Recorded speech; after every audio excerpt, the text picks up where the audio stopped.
Good evening. Hello, one and all. Welcome back to the Gaming Pantry, home of the Retro Bear. That is myself. And we are here once again with the tNb Gaming Podcast on a Sunday night, 15th of May, 2022. And hope you're all well. Thanks very much indeed for tuning in this evening. It's been it's been an interesting way of getting hold of people for tonight's episode, but I hope you'll agree we'll be on to an absolute cracker tonight. Having said that, one of my guests has just disappeared. Oh dear, right, okay. That might be a technical problem there, and we'll have to say. Anyway, hope you're all well. Now she's back. That's great. Thanks very much for being here. Really interesting episode. It's entitled Gaming Journeys, but I think realistically we're going to... It's a loose title. It's a framework. We'll work around it and see how we get on. A couple of the tNb lads are here as well. Good. I've got one of our panel hasn't been on for a few weeks. Good to have him back as well. We've got people in the chat. I'm going to sneeze in a minute, so my nose is tickling. So if I just stop and sneeze and then scare that life out of you, that's what's going to happen. Retro Claire is here and ready, which is good. David, Retro Games Play Badly. David, I've got my Dizzy t-shirt on just for you tonight, mate. I know you'd like that. So I didn't know you were going to be here, actually. There we go. We got Kaz the Pack Maniac. Hello. Nice to see you here. I understand you were called in briefly to the Bear residence the other day, which was Claire met you. It was nice to see you here, Kaz. Anyway, saw your video on the Arcade Club trip as well. Ian's here from the RGB Gaming Podcast. If you do have a chance to pop over to Ian's channel, some great gaming podcasts he's done already. Last one he did about survival horror, which will be of an interest to one of our guests tonight. You are in the hot tub listening to the podcast. Well, that's an interesting way to do it. Retro Dome Music, my friend from Germany. Hello, how are you? Nice to see you. I haven't seen you for a couple of weeks. Trevor's here, rock and roller. Mark, Geordie Slasher Gaming's here as well. Send pics, Ian, or it's not true. Yes, we know that. Ross is here. Started quicker than I expected. I was mid-whiz. Yeah, there's too much information on these things, isn't it? You know what I mean? So Dave's working, so we might be here on and off. Marcus is here as well. Dad and Lads Gaming. Nice to see you, mate. Hope all is well. That's what we got on there. Don't forget, post comments in the chat if you want to speak to, ask questions for our guest. If we get a chance to go through those, any comments you want to make that are relevant to what we're talking about, please feel free to do so. Right, I shan't keep you in suspenders any longer. I think I'm not going to sneeze. Paul's just sneaked in at the last minute. Hello, Paul. Hope you're okay, mate. Thank you once again for the time on the quiz, the tNb boys. That was a fantastic experience, and hope we get to do it again soon, mate. Good to see you here. Archive Oddball has just sneaked in before I launch into bringing the guests in. Hello, mate. Hope you're well as well. Good to see you here. Right, let's bring my guests in tonight. I'm absolutely thrilled to have our two guests on tonight because I've been trying to get them on for ages. And two guests who've got really quite differing interest within gaming hobbies and where their interest lies in playing games and the interest they have. I don't know what else to say, but let's just bring my first guest in. It's 8-Bit Rach. Good evening, Rach. Oh, you okay? I'm very well, thank you. And once again, I said to you beforehand, thank you so much indeed for coming on to do this. Oh, thanks for asking me, yeah. I love watching the podcast, but so I was made up to be asked to be on it. Well, thank you very much. We discussed for quite some time. I've always, ever since I've seen your channel, which I'll ask you to talk about in a few moments' time. I've thought, I absolutely love your channel. Love the way you go about doing things. It's without putting finer point on it, it's to the point and blunt and absolutely correct. But it's brilliant, and I love what expense spared on the production, in my channel. But I love what you do, and I think when if people haven't come across your channel, and we'll get to that in a second, that they go across and watch it after this, and they will be very surprised. I'm pretty sure, because it might not be what they're expecting. Maybe. That's brilliant. Okay, so why you're here, right? Just we're on the subject. Just to give people a brief overview of what you do over on your channel in case they haven't seen you before. Well, I cover Amstrad games. Any game on the Amstrad. People say, "Oh, you should play this. So if you want to request a game, I'll play it. It might take me weeks to get around to it. But I have got a bit of a love for the Vic 20 as well, so I'm thinking maybe doing a couple of Vic 20 games, sneak them in. Oh, right. Okay. Thinking Yeah. of branching out a little bit. But yeah, at the moment, it is Amstrad games. Just a Okay. little play and a review of them. Nothing fancy. Well, we'll get more onto that a bit later on about why you were on the Amstrad as well, because I think I say it's absolutely fascinating. It really is. I love what you do. I've always loved what you do. I shouted you out ages ago. Picked up on that. It's nice to see that so many people have actually latched onto your channel recently, and with this 8-bit revival that's going on at the moment as well. I think it's going to do you certainly send a lot of traffic your way anyway. So that's a good thing. Yeah, thanks for the shout out. My subs suddenly started going up, and they were saying, "Oh, Retro Bear sent me." Yeah, so yeah. Cheers for that. Yeah, you've done it a couple of times. Yeah, I tell people to do that, and I'm quite glad they actually go around and tell people that I sent you. I sent them. That's it. Yeah. There we go. Let's go back to the chat to see who else is in. JBTV is here as well. Good to see you. Yeah, it was a great night, Paul. We had a lot of fun with that. Martin, the Geek Master, is here. Hello, mate. Hope you're okay. What else have we got? Who else? We got Generation Pixel is in the house. Evening, Stuart. Keith is here. LFC Gamer and Vlogs. Nice to see you. James Retro and Import Gamer is here. I think of it. Oh yes, Red 7 from Dubai. Good to see you here as well. Lots of people from all over the world in tonight. Right, let's bring in our second guest of the evening. Now, this is a channel again, which I think I may have found before quite a few people, but did what I do, as did with Rach. Gave the channel a shout out and sent people in the direction. A lot of people did, and it's been great to see the channel develop over the short time they've been on YouTube. And somebody's got a brilliant gaming collection, and also really interested in one particular franchise as well, which we should talk about. Let's bring them in. It is Joe Gaming Girly. Hello. Hello, Joe. Hello. You all right? Yes, very well, thank you, and thank you so much indeed for coming on. Yeah, thanks for inviting me. Well, no, I mean, well, I saw your channel. I think you said I was the first one to give you a shout out as well. Was that right? Yeah, you were the first. Yeah. Yeah, because I know thank quite. You so much. No, it's a pleasure. I said, it was. I mean, the collection that you have, and again, we'll talk about that in a second. I mean, it's an amazing collection that you've got. But also your interest in Resident Evil as well, which is a big part of your survival horror. Survival horror, general, yeah. Then that's it. Well, we got somebody on who knows all about the horror genre as well. So, and again, for people who don't know you, Joe, could you just give us just give us a little bit of a description of what you do over on your channel? It's a bit of everything, really. I've got some game hunting stuff. I'm doing like a lot of let's take a look around videos of different shops around Sussex where I live. So I got a few of that. I got a lot of Resident Evil videos, Resident Evil pickups, and other things like that, really.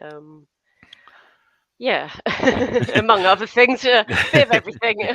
That's it. You've done some gameplay as well, haven't you? As well. Yeah, I just kind of film the TV at the moment, but I am actually gonna get a capture card and do it properly at some point. But at the moment, I can't afford that just yet. But I would love to get that, and it just be a little bit more clearer, won't it? And well, I've only just started.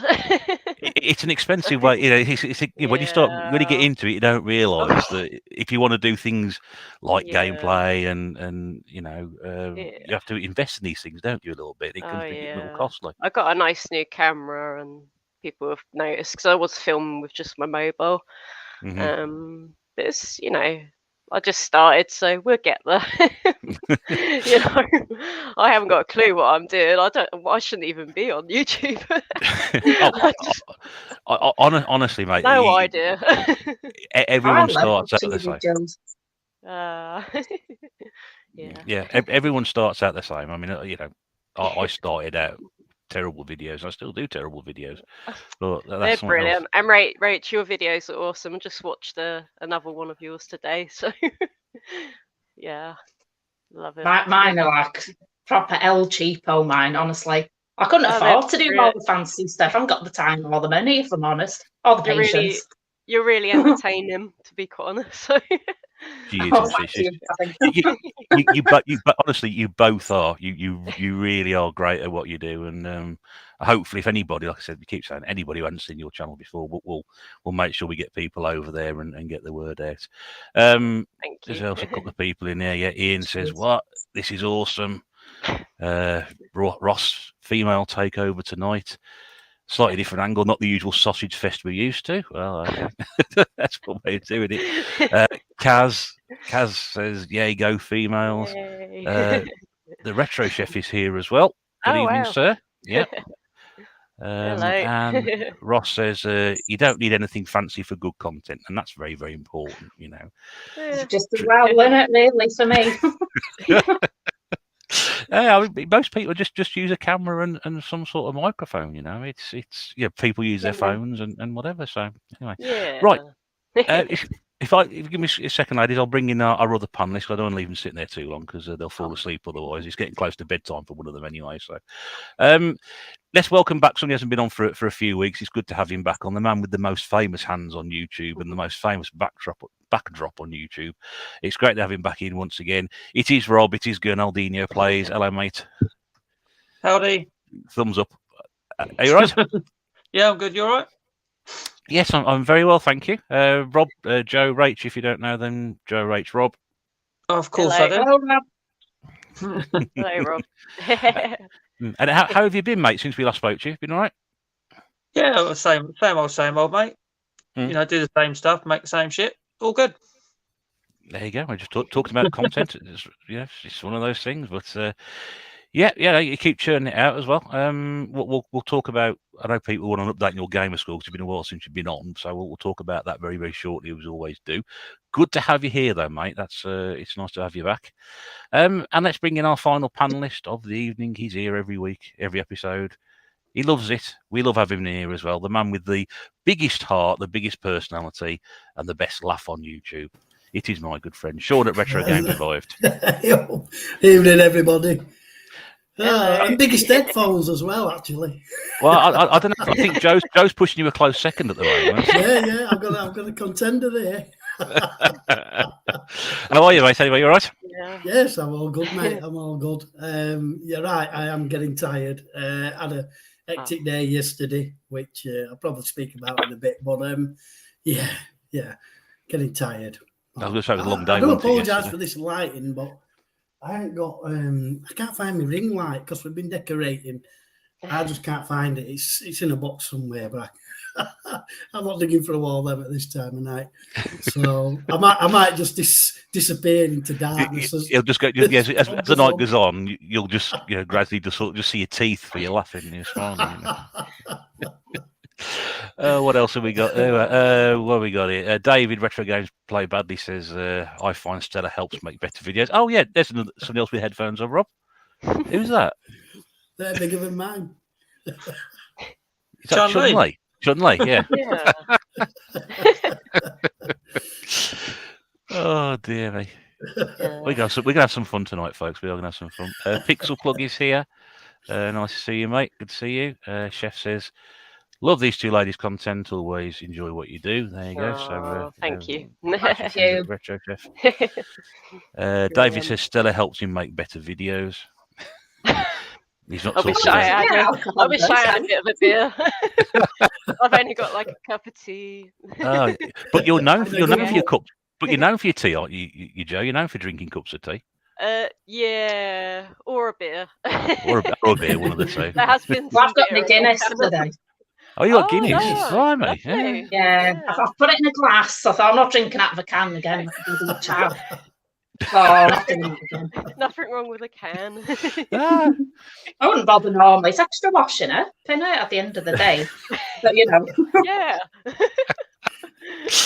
Oh dear. What a panel, says Ian. If there was any, I was there, it'd just be perfect. There we go.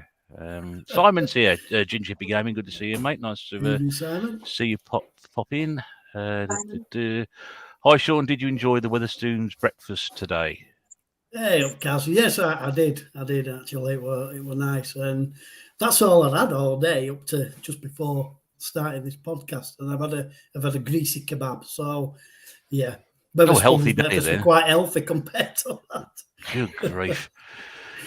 I don't know, you can stomach it, mate. Yeah, a bit of a compliment for us. Russ and Shawn are the Reeves and Mortar of video games. That's a big compliment, Keith. Thank you very much, mate. I appreciate that. YouTube is better with a beer if on or watching, says Ross. Yeah. When Ross was on, he was doing the 360 a few months ago. I didn't quite actually realise how much he was enjoying his beer. What he said afterwards, anyway. But nice here as well. Good to see you, mate. Chef, it's his big birthday tomorrow. Yeah, he's 53. Fantastic. So wish him a very happy birthday. Birthday for tomorrow. Yeah, there we go. Birthday for tomorrow. Yeah, there we go. Would he be cooking himself a cake? That's what I want to know. Being a chef, I have to say. Anyway, there we go. Right, so as time is marching on, I want to get people talking about stuff. As we always do, we go around and talk about what games we've been playing, or any recommendations anything we've been playing recently. So we'll start with Rach. Rach, is there anything that you'd like to recommend to people that you've been playing recently? Anything caught your eye at all? I've been playing a few games that Amstrad games, of course. Oh Mummy, that old favourite. I saw somebody do a video on it, and I thought, oh, it's a classic, that. And it's always one I'll go back to. So there's a few Amstrad games, but you mentioned PlayStation Month last month, didn't you? Yes, and I just thought, I've not been on my PlayStation. Oh, must be a couple of years. So I've been playing a few games on that. Final Fantasy X I've been playing. I've never yet in all these years finished a Final Fantasy game, and I'm determined to finish it. But my God, it's getting on my nerves. But I'm going to finish it. Determination.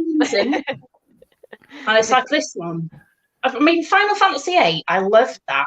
And I can't wait to go back to it because I bought it and I just keep looking at it. But I've got so far through Final Fantasy X, I can't give it up now. But the cutscenes, it's just, honestly, I went to the toilet, made a brew, come back, and they were still going on, and you can't skip through them. And it's like, oh my God. And then you die in a battle, and you've got to go through it all again. Yeah, they make another cup of tea. Yeah. So, yeah, that's what I've been playing mainly, Final Fantasy. Do you play modern games at all, or are you firmly on the Amstrad and the PlayStation as such, or? I'll be honest, no, I don't play modern games. I've got computers crap on the internet, so I did download. Again, I saw it on a channel, Euro Truck Simulator, right? I love watching this. I don't know if you've seen, right?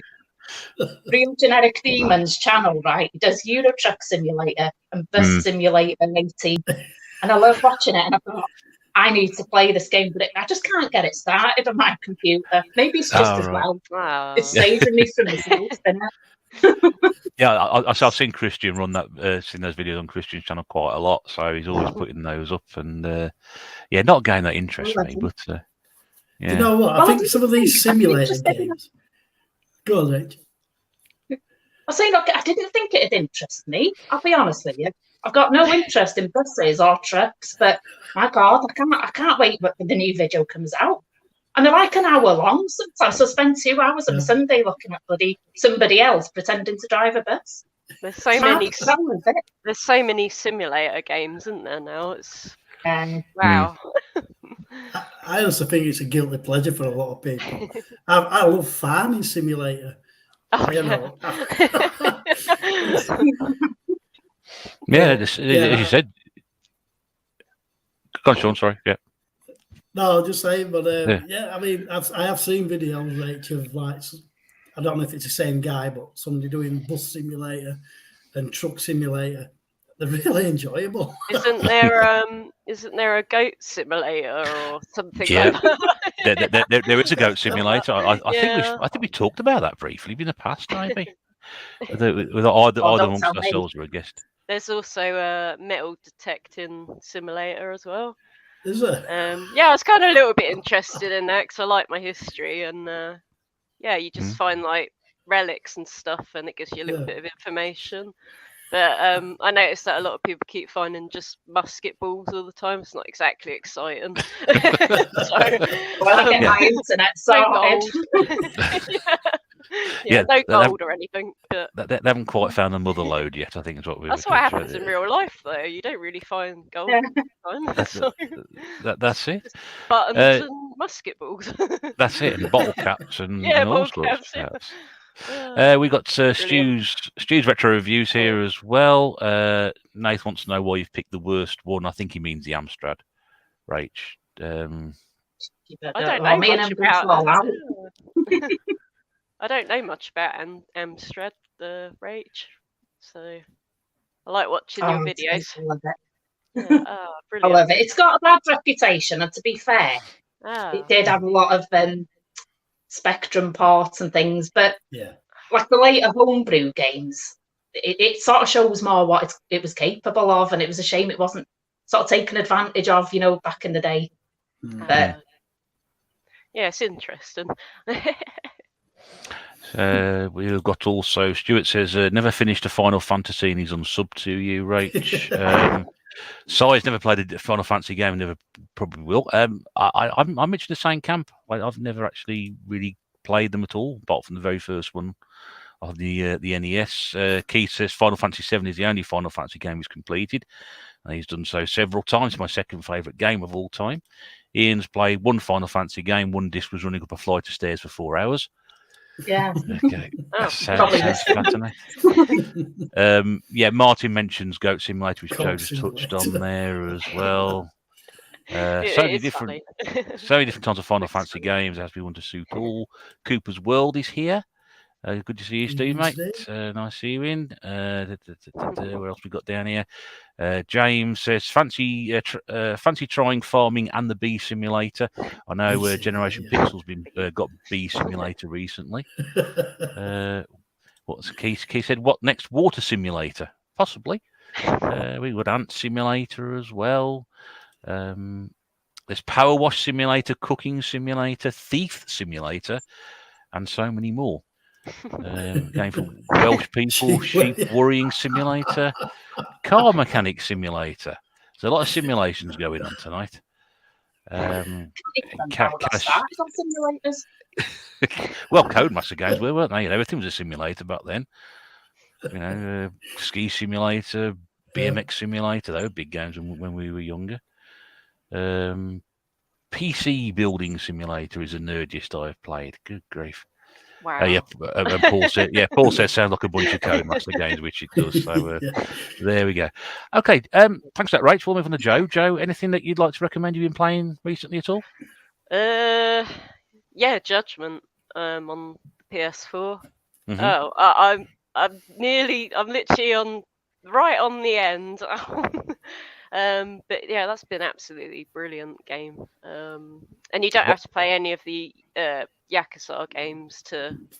Okay. You can literally just go straight into the Judgment games. I've only played Yakuza, the first one on PS2. Right. And that's it. So, but yeah, I am absolutely loving it. And I finished Tormented Souls. Great survival horror game. You do like your survival horror, which we'll get onto in a bit as well. But brilliant one. Yeah. So, I mean, are you more of a modern gamer, or do you mix it with a bit of old stuff? I try to play a lot of the modern games, but I play a lot of Sega stuff and Atari because I don't have a lot of time, so they're a little bit shorter, and I can get them done, but these newer games they're so long, some of them, aren't they now? That's right. Yeah. Judgment's taken me ages and ages to complete. But you got there in the end, and that's always the thing. Into once you play something to a finish, it's addictive, that game. Well, they are, aren't they? I mean, they always have been. Yeah, you get stuck into something, and devotes a lot of time to getting it cleared down. You want to get it off your end game and finish it off. So Yeah. okay, cool. Right, Rob. What have you been playing that you could recommend to our viewers this evening? Not a great deal in comparison to what I normally talk about. Not much indie stuff, but I've been doing a lot of. I'm playing a lot of Plants vs Zombies Battle for Neighborville, which is for a reason, obviously. I've got one achievement left. I'm using that achievement to hit half a million, to hit the million when I eventually get there. Half a million was about 2 years ago, mate. You moved on. Wait, it wasn't that long ago. But no, there's an achievement in the game for ranking all the characters up to master, and oh god, that tagged ages. I'm up to 15 or 16 out of 20 of them done now, so I'm getting close. I've been putting a lot of time into that, so obviously it's taken away time from playing other stuff.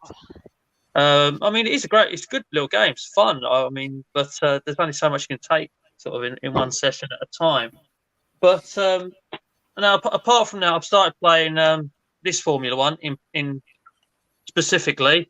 Obviously that's the only one that was backwards compatible. Me and Ross have started playing it online because we've been doing the co-op achievement for winning a constructors championship online. And, you have to win a drivers championship as well, but it doesn't matter who wins it as long as one as you do.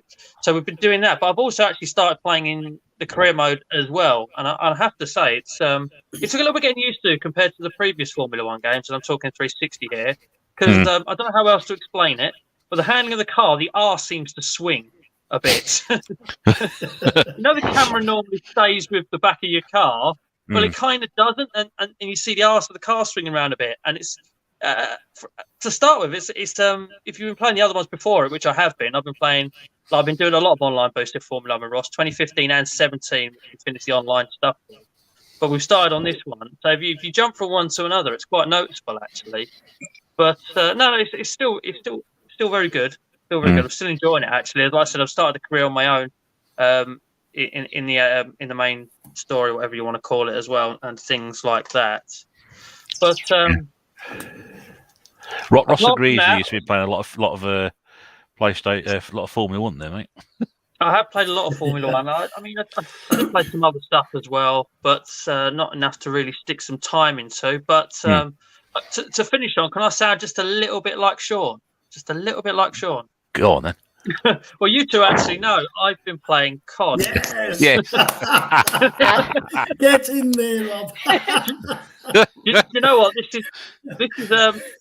This was interesting to go back to because I've done it on the 360, and this was actually the game that stopped me wanting to buy them from new. But to go back to it now, the campaign isn't actually that awful. It's actually all right. It's not that awful. I think the trouble is it doesn't differentiate too much sort of within its campaign, unlike a lot of the others have done, to keep it interesting as such. And I think that's where probably where it went wrong or something. And it did start in space, and you're just like, what the hell is this all about? This doesn't feel like Call of Duty.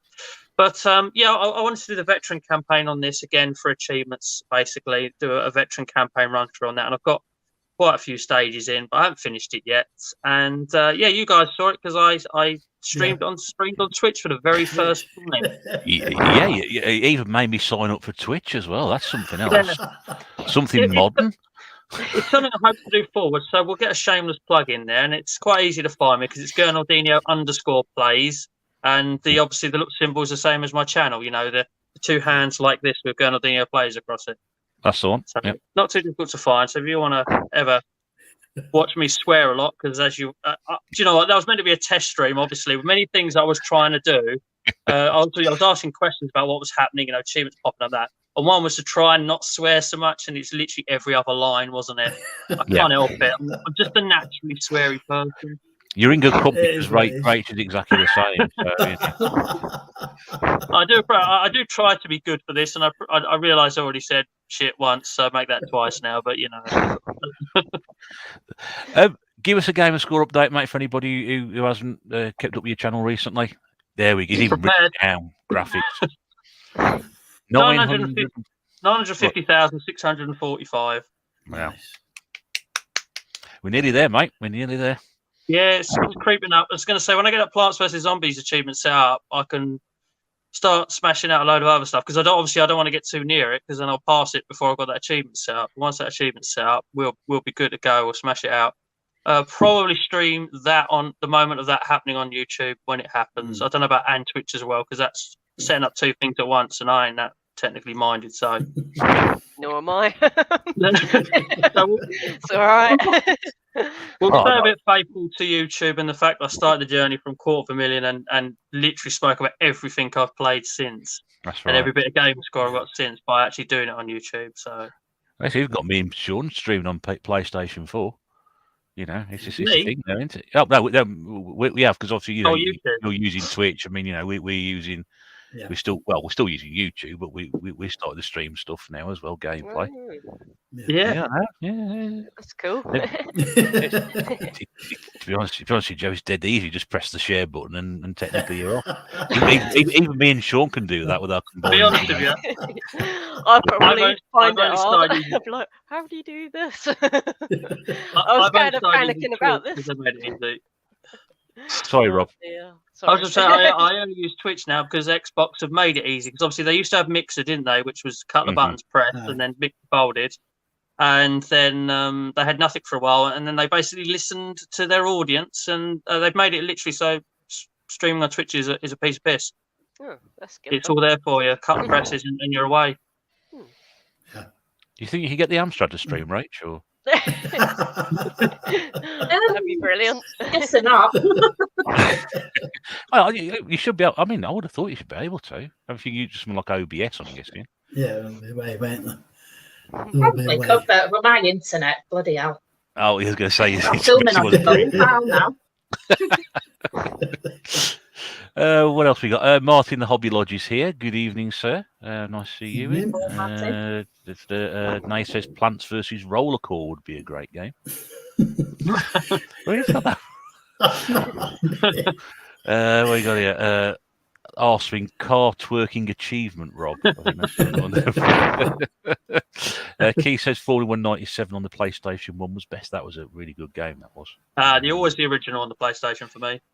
That's right. Murray Walker on the old commentary, as you mentioned there. And the graphics like used to go on TV. Can't beat it. Yeah. Nerdy Geezer, Lee. Hello, mate. Nice to see you in tonight. Thanks for playing along. Hello. Playing game on the streams brings out all the effing and jeffing. Ross. Hammer 30 LP is here. Hello, mate. Nice to see you back in again. Does Rob have a particular achievement in mind to hit the million? Yeah, I just mentioned it. Yeah. Ranking all characters up in Plants vs. Zombies to master rank. 100G. And the reason why is it's called something like time to go out and get some more sun or something. I just thought it was quite ironic and quite funny. Yeah. But that's it. Okay. Yeah, Paul says capture card via OBS for Amstrad, as I just mentioned that. So I was actually right, which is rather worrying, really. Technically correct. Martin said you can get 100% to get the Amstrad to stream streams of C64 stuff. Big Game Else here. Any Sneak Freak, Steve. Steve, good to see you, mate. Zoif and Neverbug do some good Amstrad streaming. Yeah, I've watched a few of those as well. Yeah. It's called Time to Seriously Go Outside, by the way, is the exact name of the achievement. Which says it all. There you go. Right, thanks for that, mate. And obviously, hopefully, when we get to the Magic Million, we'll have to make a big special event out of it, I guess, or because it's been hell of a road, hasn't it, mate? Hell of a road. It is. I don't do big events and that, mate. I don't even celebrate my own birthday, so why'd I do that? Well, I don't know. Well, maybe not. We'll just have we'll just get Lee to make us a small cake or something. Give him something to do, wouldn't it? You know, you could drop it round because he doesn't do that far from you, does he? Or something reasonably close. No, he's come and picked us up and taken us to Scott's shop, so he ain't far away. Yeah, we'll get him to make a little cake for you or something. That'd be nice. Right, Shawn. What have you got to wow us with this week that you've been playing? I might as well stay on that theme then, haven't I? Call of Duty. Okay, no, Call of Duty. Well, interestingly, we've had a new event on Warzone, which is Godzilla versus King Kong. It's running for about 15 days. You mentioned this last time. Yeah. Did I? Yeah, because I well, was astounded as to why the hell King Kong and Godzilla are in Call of Duty. in Call of Duty, I know it is a bit silly. But I must admit that the game's quite fun with them both in it. There's not much really to do. Basically, Godzilla and King Kong just stand about, move about, and throw stuff at you, and that's pretty much it. You shoot either Godzilla or King Kong to like raise this bar up, and when this bar reaches the top, you then get to choose Godzilla or King Kong to throw a rock in King Kong's case, or fire a laser in Godzilla's case over a certain area of the map, and hopefully you'll kill some people in process. It's a bit of a loose tie-in, isn't it? Really, I mean, Very. it doesn't sound like they've like shoehorned it in at all whatsoever, does it? I know. I mean, it was only the other week they introduced, these packs that you can buy in store. Snoop Doggy Dog. Yeah, so we've got loads of Snoop Dog Snoops running around Warzone shooting. Oh, for goodness sake! It's turning into Fortnite. That's the danger. But like I said, it is a bit of fun, and that's the way you've got to look at it, really. Other than that, I played loads of arcade games yesterday because it was the arcade club at Bury. Day out, YouTubers meet. The big game out. His new lady friend, which is in the chat. I forgot her name. Kat, the Batmaniac. Close. Close. Kaz. Good grief. Sorry, Kaz. They got 3 letters, I mean, they're missing. Oh, crikey. Jar Jar Binks all over again, isn't it? It is the Jar Jar. Yeah, keep digging, mate. Yeah, that's it. Yeah, Jar Jar and Binks. Yeah. Eddie were there, Dylan were there, and Paul, Link Northerner. Fantastic day. I played loads of games, obviously, but one particular game I'd like to tell you about, and it was Dylan's idea, is Hypersports, because you can have 4 players. Oh yeah. And we did like 2 rounds. And obviously if you've ever played Hypersports, you'll know that it's one of those bashing games, and then every so often you got to press. Well, in the swimming event, you got to press breathe. There's the archery event, all over events. It was just great fun, and it's testament to how much more fun multiplayer is, especially when you're all there at the machine playing it. It was a right laugh. Eddie's, I'll tell you something. He's a really good games player. Is Eddie? I've got to hand it to him. He kicked all those asses. He did. But yeah, great fun, great day.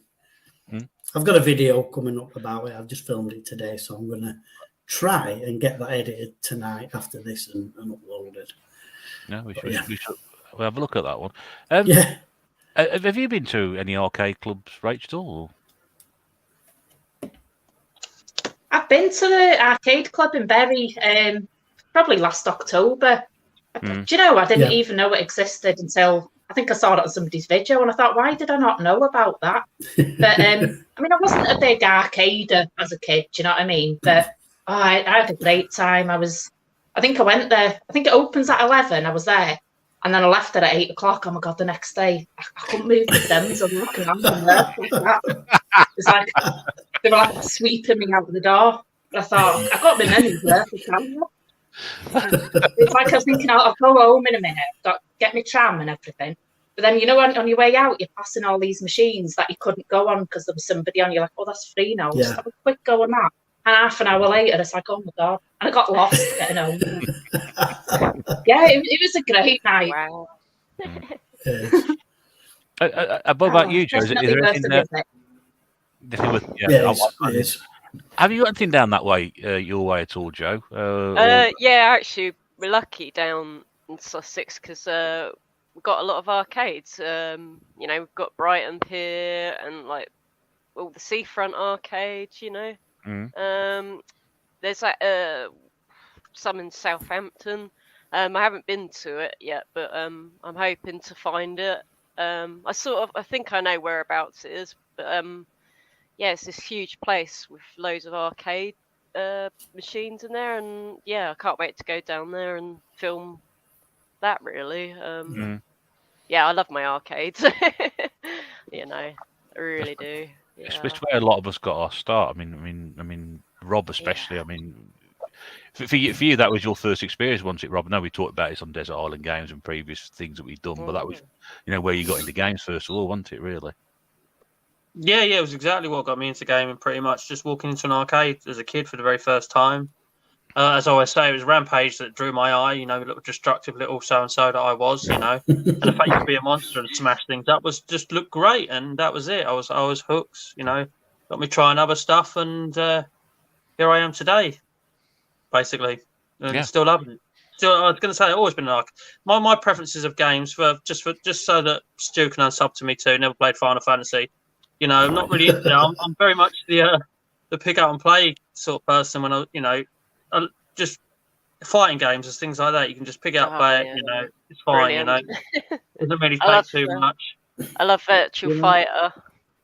Yeah, honestly, Virtual Fighter, Street Fighter, Mortal Kombat, Tekken, all sorts, absolutely all of them. I could, just brilliant. I said, play them all day. 90s arcade for me was the best. It's really what I don't know. Everyone, I suppose, has their time when the arcades was at their peak, but for me, it was the sort of mid to late 90s, and then kind of touching into the 2000s as well. When you had the Crazy Tactics of this world drop, and the big interactive cabinets really started getting massive as well. Jurassic Park Lost World sitting thing as well. Time Crisis 2 was still going strong around then, things like that. But never really been the big RPG person, things like that. And probably because of how I got into gaming. It's just, what caught me, what grabbed me, and what stayed with me. Yeah. Steve mentions High Score is the name of the Southampton. Oh, arcade. That's it. Yeah. Just while we're on arcades, very, very quickly before we move on to the other half of the other part of the show we talk about. Martin asked a question. The Geek Master says, "Is anyone a big player of the non-video game arcade games, the 2p machines, the claw machines, etc.?" I do love the timpani files. Yeah, the 2Ps. Yeah. Yeah. If it's payday, I'll go on to the 10p files, but normally, the 2p files. Oh. I played the claw machines. It took me a long time to work out how they actually worked, because you sort of move the joystick in one direction, you're going to move it in another one. I mean, like two-handed or something like that, and I just couldn't work out why it kept going in a straight line and just dropping down, and that was it. It was too complicated for me. I'm not a big fan of those sort of things, really. Ross says he enjoyed the arcades when he got a chance to go to them, but it wasn't a big part of growing up for him. It was all about sharing the NES and the Mega Drive carts at school. Nay says didn't have many arcade games near me, just the ticket ones. They've all turned like that now down here. Like they're all ticketed, and it's like, They're all like that, full stop, unfortunately, which is why arcade games have become a thing. Steve says Golden Axe, Double Dragon, and Outrun were the three big for him. Hobby Lodge says Rach the 10p pushers. That's fancy. Only on payday. Payday treat. David Retro Games Play Badly says the same. Something is nice. Ticket games are everywhere now. Keith, arcades in Southport and in Wales, a huge part of his childhood. Some of my favourites include Sega Rally and Operation Wolf. Martin says Southend ain't that great either with arcades now, either, unfortunately. Nay says High Roller Rach 10p. Show me the bucket. Show me the bucket. And Keith says it's all about fruit machines and tickets for cheap, tacky gifts. It is, yeah. It is. Even the 2 penny pushers, they like tempt you with these little naff toys. They're just teetering on there. You must spend about 6 or 7 quid to get something with about 10 pence. Old sweets. Oh, great. James loved the arcades back in the glory days, the 80s and 90s. Sega. Oh, King. yeah. Definitely. Brilliant. Yeah. Yeah, Ross said he saw a pound pushing machine Pound once, pusher. surrounded Oh, by that's expensive. ballers in fur coats. No. Higher quality arcades that he used to. We actually got down this way. We got like a Pac-Man 10p one. Oh yeah. Yeah, it does a lot of things. Yeah, especially if you get it in like sort of like the little symbols, you know, like the little Pac-Man, like little, and it does stuff, and you get extra 10p's and stuff. Yeah, so it's brilliant. Yeah, that's quite fun. Just pushes them all out, and then yeah, it's amazing. Yeah. And the last point on arcades, and they said he prefers the Bitcoin pushers online. Bitcoin. Bitcoin, yeah. Right, so that sort of ties up that part of the show that we've been playing. Thanks everybody for their experiences, and if you've got the interest, go and try some of those games that people mentioned, please feel free to go and do so. Let us know what you think about them. Right, so now we're going to move on to the main crux of the show this evening, and the reason why we have our two guests on.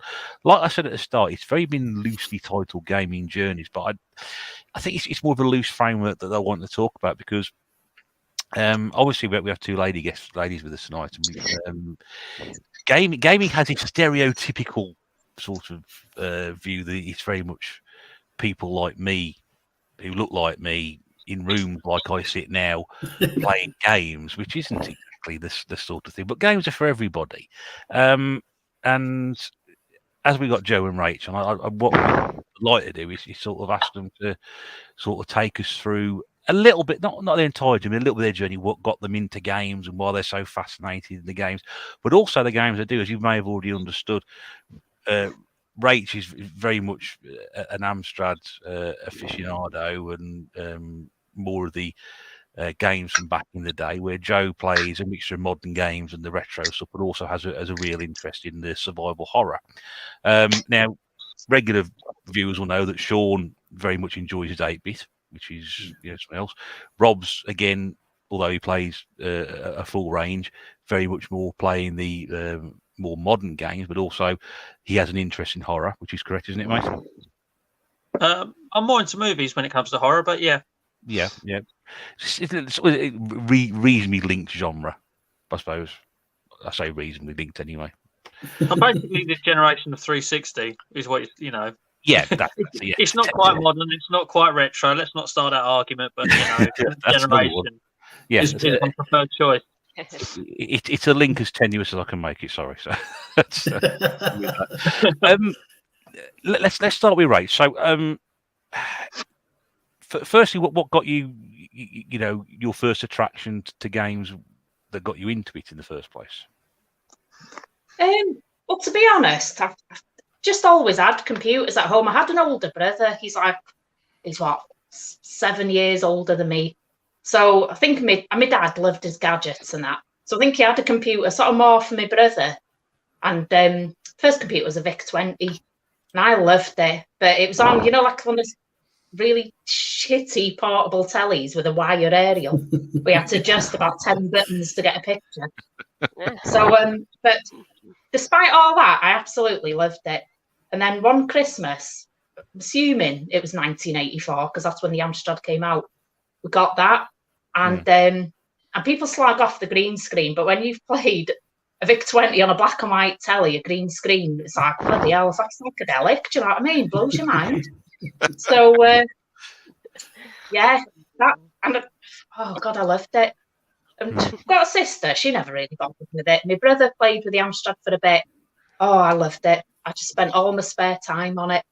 And I got a good 10, 12 years out of it, actually. And I kind of sort of drifted into the consoles after that for a bit.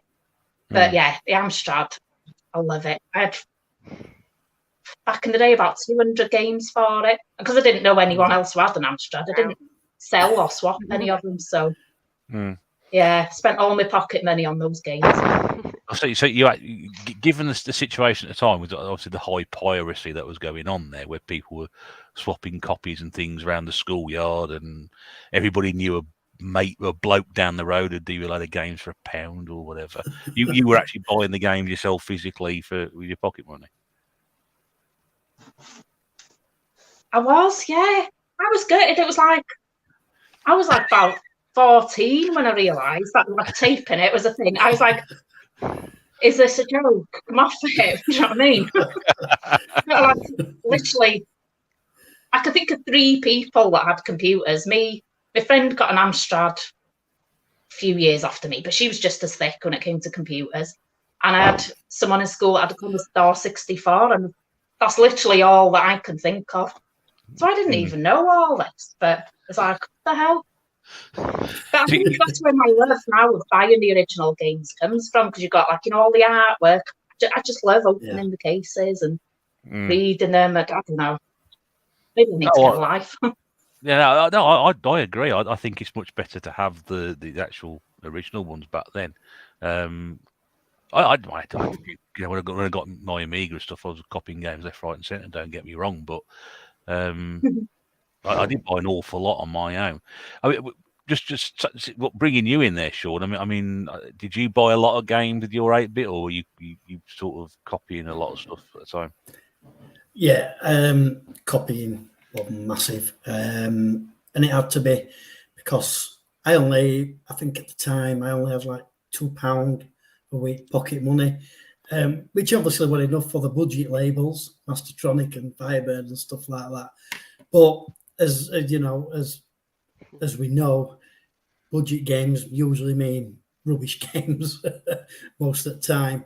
But yeah, I mean, there was the odd occasion I would save up and buy one of the higher priced games at some point, but no, very much copying. And round my area where I lived at that time, everybody were at it. And at school as well, you know, everybody, people come in, oh, I've got this game here, there's several copies of it, and pass it on, or, you know. Yeah, I always remember actually going, and somebody mentioned this lad, one of the older lads at school. He had a rice settle. There were all about 10 cassettes there, all copying games. He really did. He was really into it. But yeah, he did me a C60, just full of it was Spectrum at the time that I got that. There were everything on it. It was fantastic. Yeah. I can't remember how much it was. It wasn't much. It was about £1 or something like that. But God, yeah. Copying had to be for my measly pocket money. Yeah, Davey Retro Games Play Badly says buying 8-bit games, he was the pirate king. It might have been Dave then. Yeah, he might have been him. Yeah, they were quite close together. Generation Pixel says buying games, lunacy. Key says copying games off your parents' hi-fi stereo tape deck. Oh, yeah.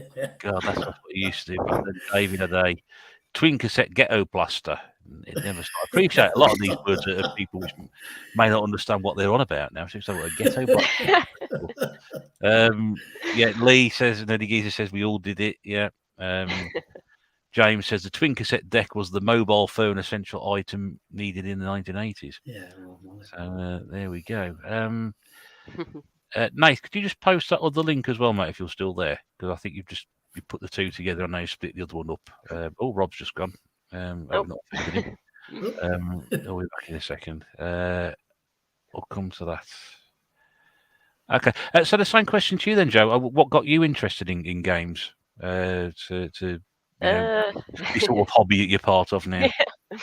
My auntie.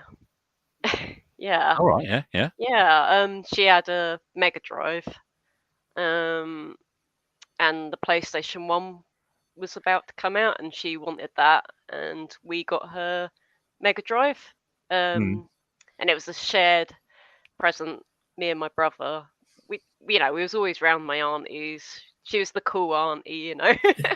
And, your auntie's now immediately cooler than anybody else's auntie. Yeah, she always had a Mega Drive. Yeah, Mega Drive, and My aunties had sewing machines. That's how cool they were. You know what I mean? yeah, and yeah, she was like, "Oh, do you want to play this?" And yeah, we did, and we were just obsessed with it, and we were like, "Hello," to our auntie, and then we just like go off into the room and play the Mega Drive. She's like, "Oh, okay,"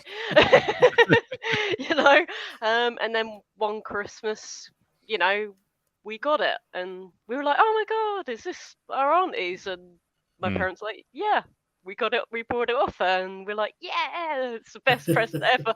We never thought, because my parents, we didn't think we'd ever get a console, because I think they were a bit worried about, like, we'd never leave the house again. We'd always play video games all day long, but no, we still went out and on bikes and climbing trees and all that good stuff as kids.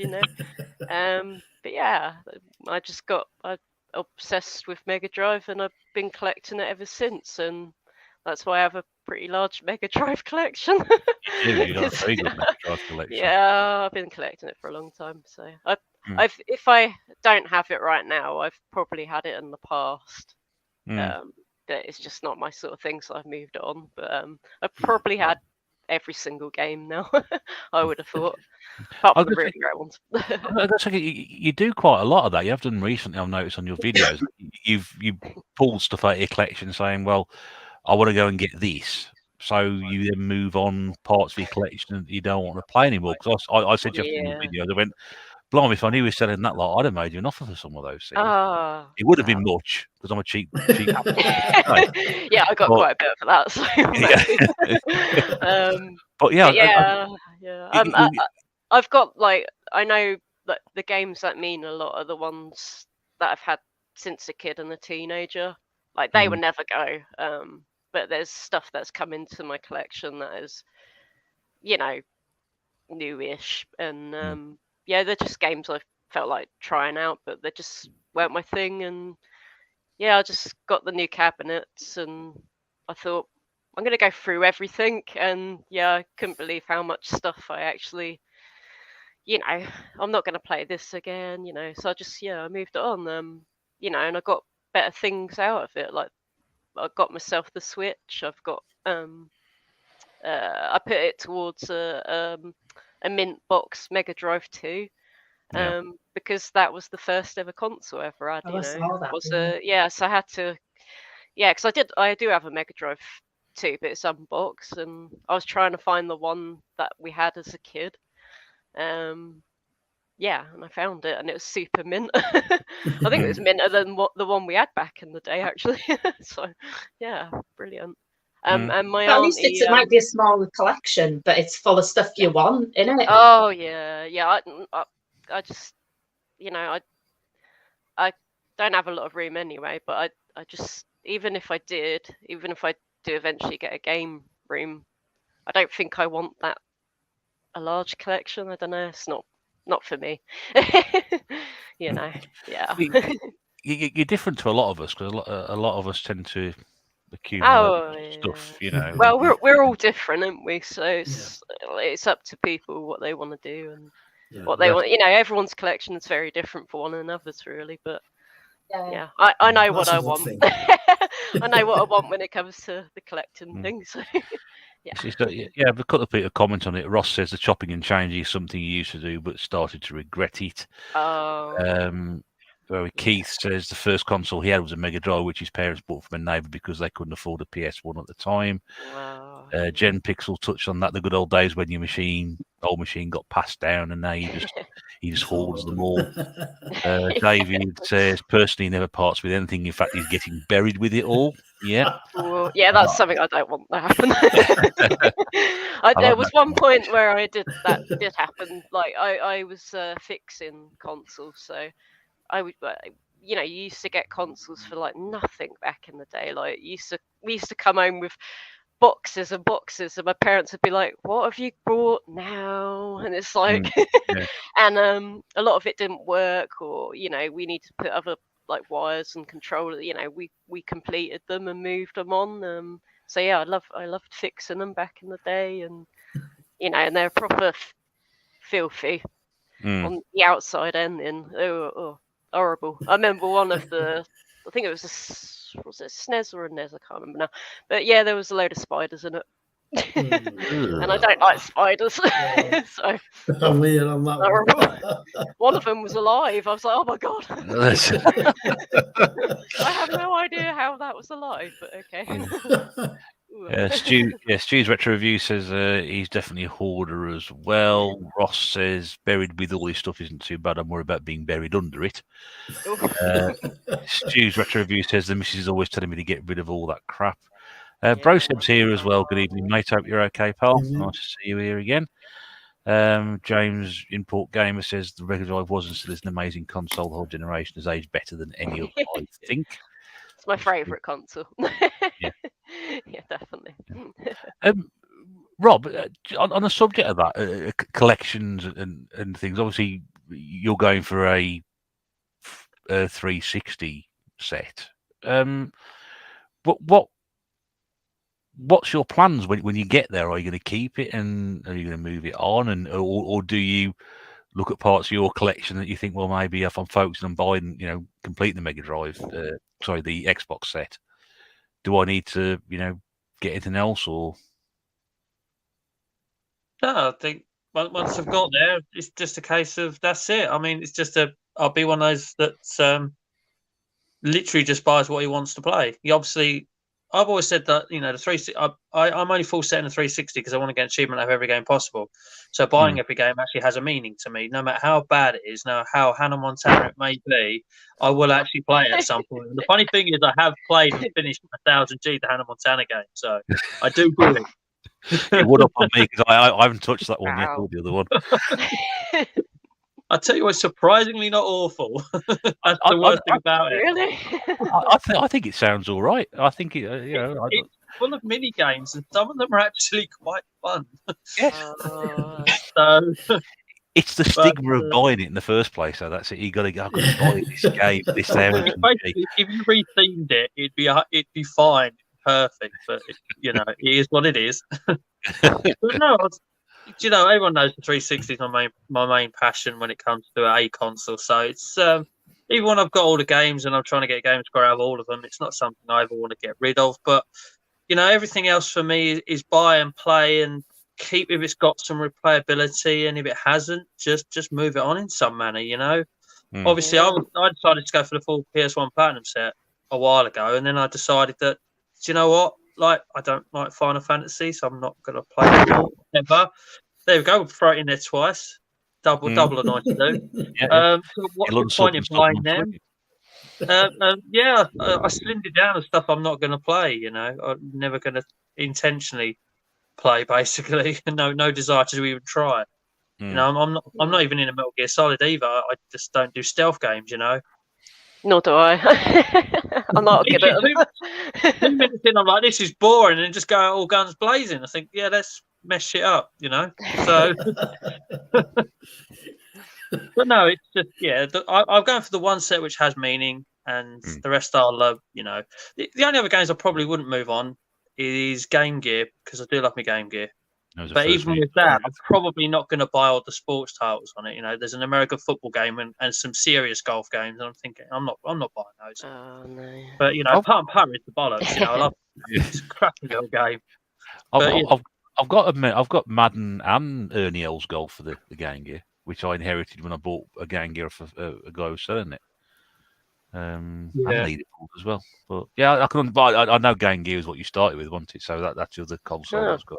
My first little console. I love it to bits, And been brought back to life recently after nearly dying. So usual shit in it goes wrong, That's it. Trevor wants to know what 360 games, 360, the Xbox 360, yes. What 360 games are you missing? That's about I think the last count was 838, and it's about 1200, so it'd be a lot of typing to go through that. Ross says you can't get the achievement out of Tiger Woods 06 anymore, even though it's an offline game. That's true. And there's games like Defiance, which you basically just put in and it's a title screen now. Yeah, our So you servers are can't off. get anything out of that either. But I mean, in those cases, they're just like, well, you are going for the set. You can't get an achievement. You know, what's a couple of games going to hurt? So Keith says, I also became a hoarder since I bought old consoles and achieving most of them either didn't work or I couldn't be arsed hooking them all up.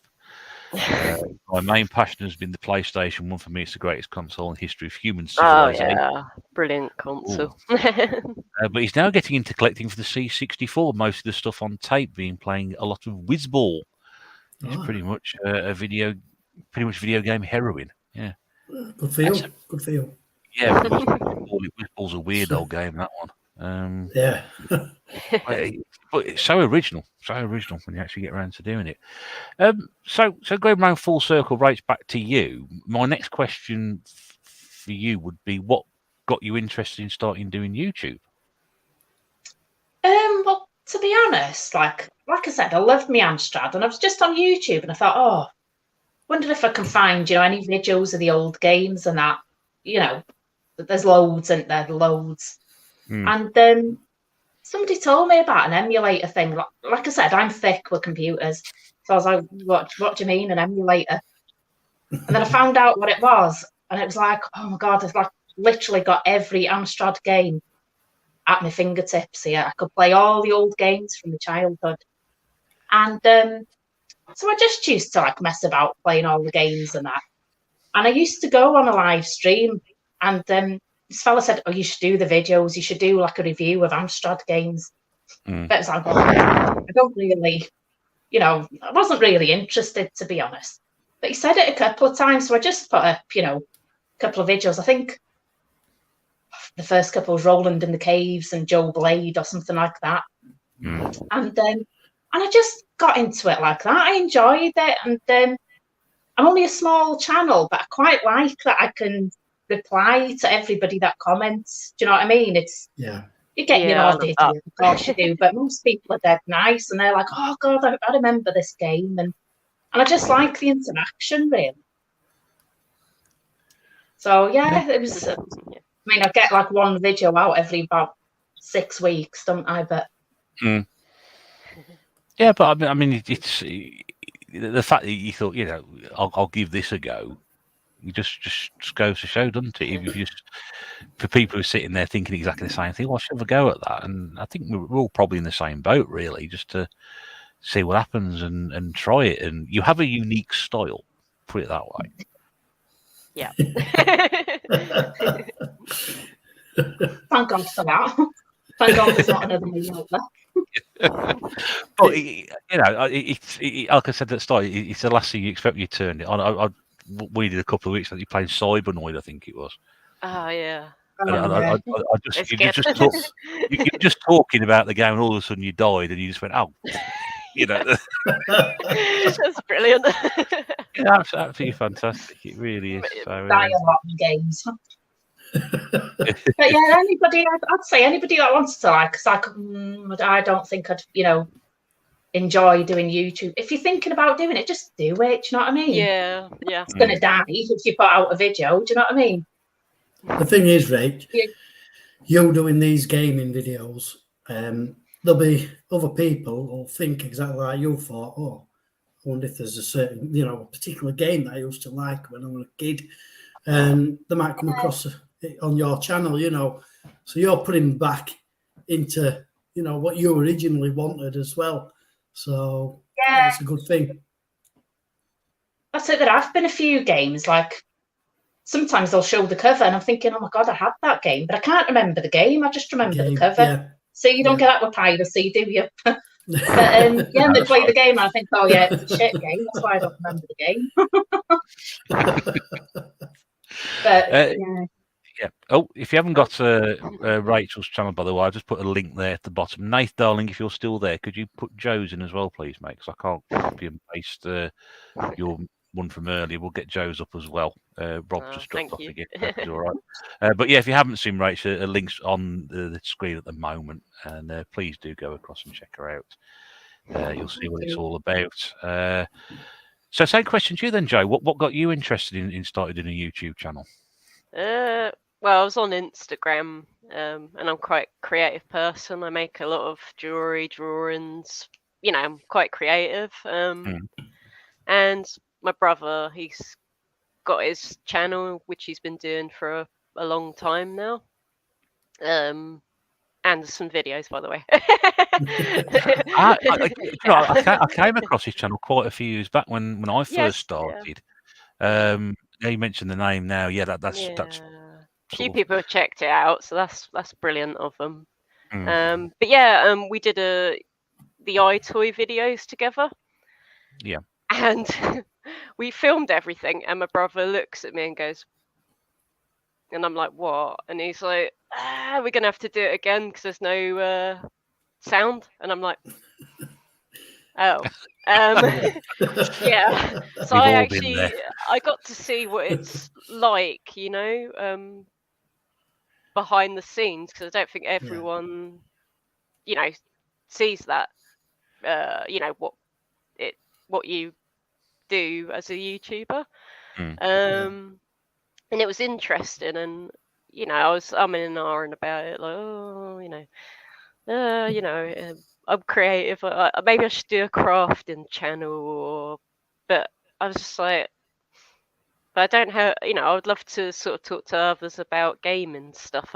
Other than my brother, that's pretty much the only person that I can talk to about retro games. So, so that's why I pretty much started the channel, I guess, to talk to others in the community, I guess.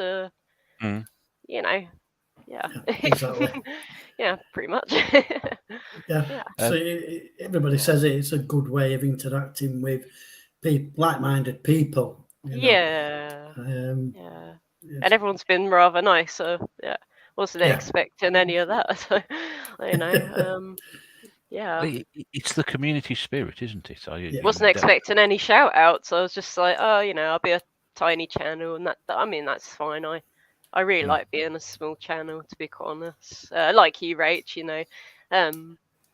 it's nice to be able to comment back to everyone, Yeah. So, yeah, I love it. I don't know if I want to be a big channel, really. I know a lot of YouTubers do want that, but if it happens, it happens. But I'm just gonna have fun and just get quite creative, really. Well, that's the thing, isn't it? Yeah. Fun. Yeah. If you're not doing it for fun and you're getting no fun out of it, then there's little point in doing it. If you're doing it for yourself and you enjoy doing it, whether you've got 10 people or 100 people watching it or whatever, then it's thanks to my brother, really. He got me into it also.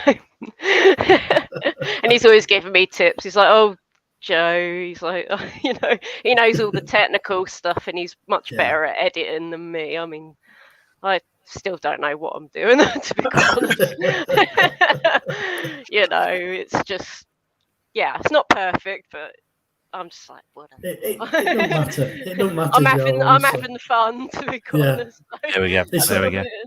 It's like you mentioned earlier about, you're filming your gameplay by pointing your camera at the TV. I still don't like, and I can't see me ever changing that, because I'm not technically minded to mess about with captures.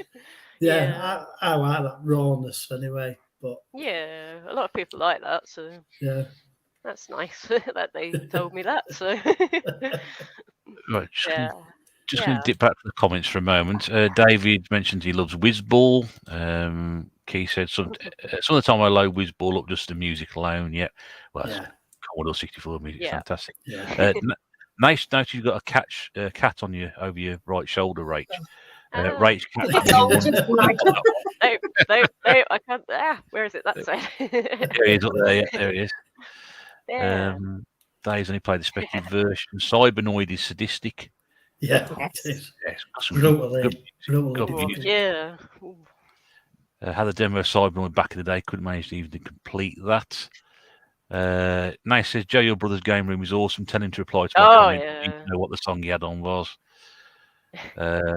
Al says, someone else other than me who don't reply to comments. Yes, that's it. The only way is to point the camera at the TV. It is. The sage of YouTube, David Retro Games Play Badly, says, for me, it's not about how many people you have subbed. It's about the interaction with other like-minded people and the Stella. And I think the Stella helps with it. Now, obviously, as I mentioned a moment ago, we put Rachel's link up. If anyone hasn't come across Joe's channel before, the link to her channel is there. I shall leave it on the screen for a few moments. Above you said throughout the course of this show, this if you haven't seen Joe's channel, do go across and check her out and enjoy her content there. Shawn, just while you're there as well, I suppose very, very briefly, we should do the honourable thing and ask you the same question. What got you started on YouTube? What was the reason for you doing it? Not overly sure, to be honest, mate. Were you drunk one night and just set a channel up?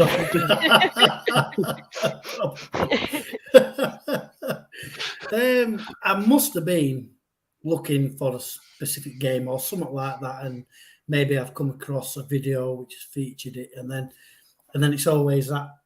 I don't know if it does it as much now, but at the side it used to like recommend channels kind of related, and I think I just ended up coming across other people who were doing, like they pick up videos, and I'm like, oh, what that is, and I can't remember. I may have even watched yourself, Russ. I don't know, at some point, and I thought, right, this is what it's all about. Then is sharing your collections and that, and I think that's just how it was.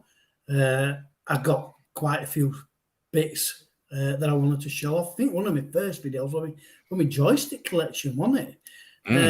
I just sat them on settee and just filmed it, because.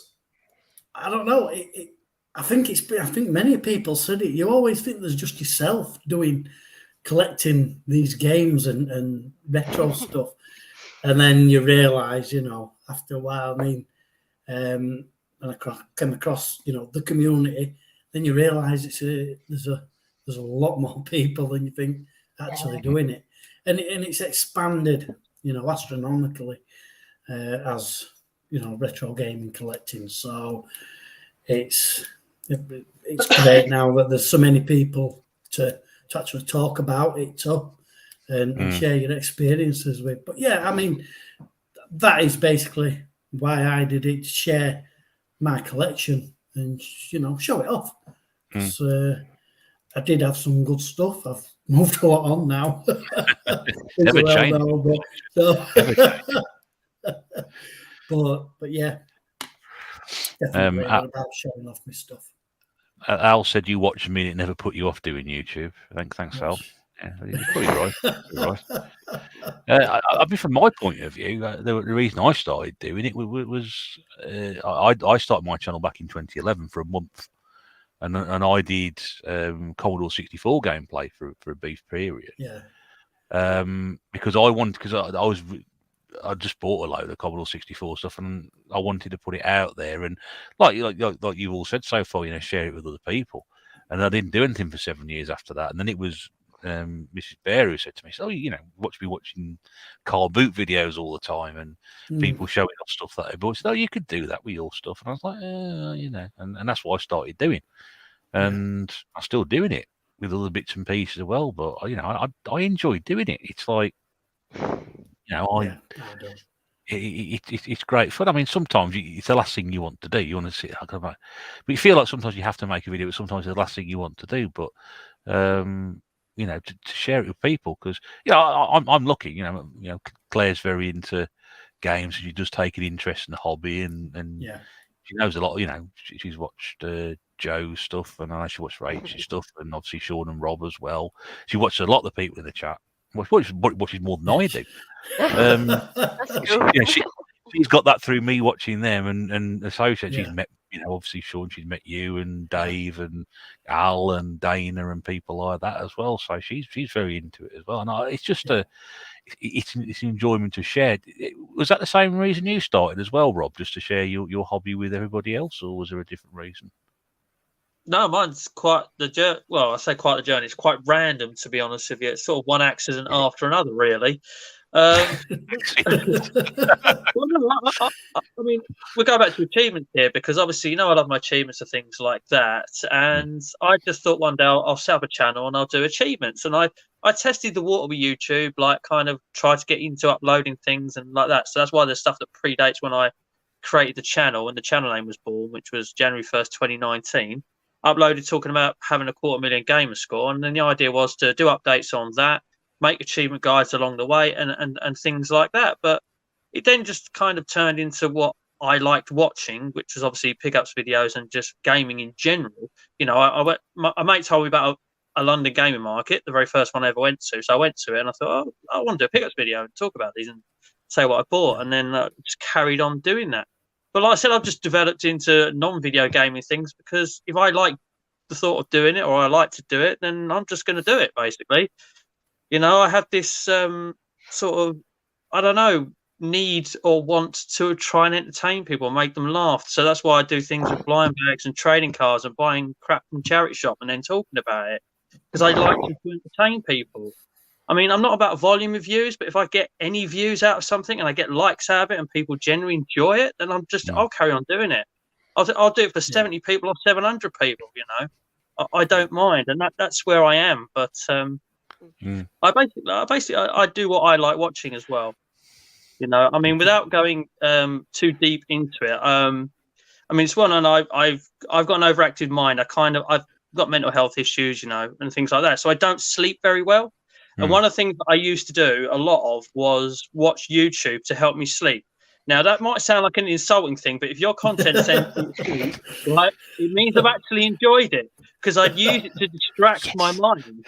So my mind is then distracted into basically stop thinking about what it's thinking about and stop being overactive and you're enjoying some content. I'd then drift off and go to sleep.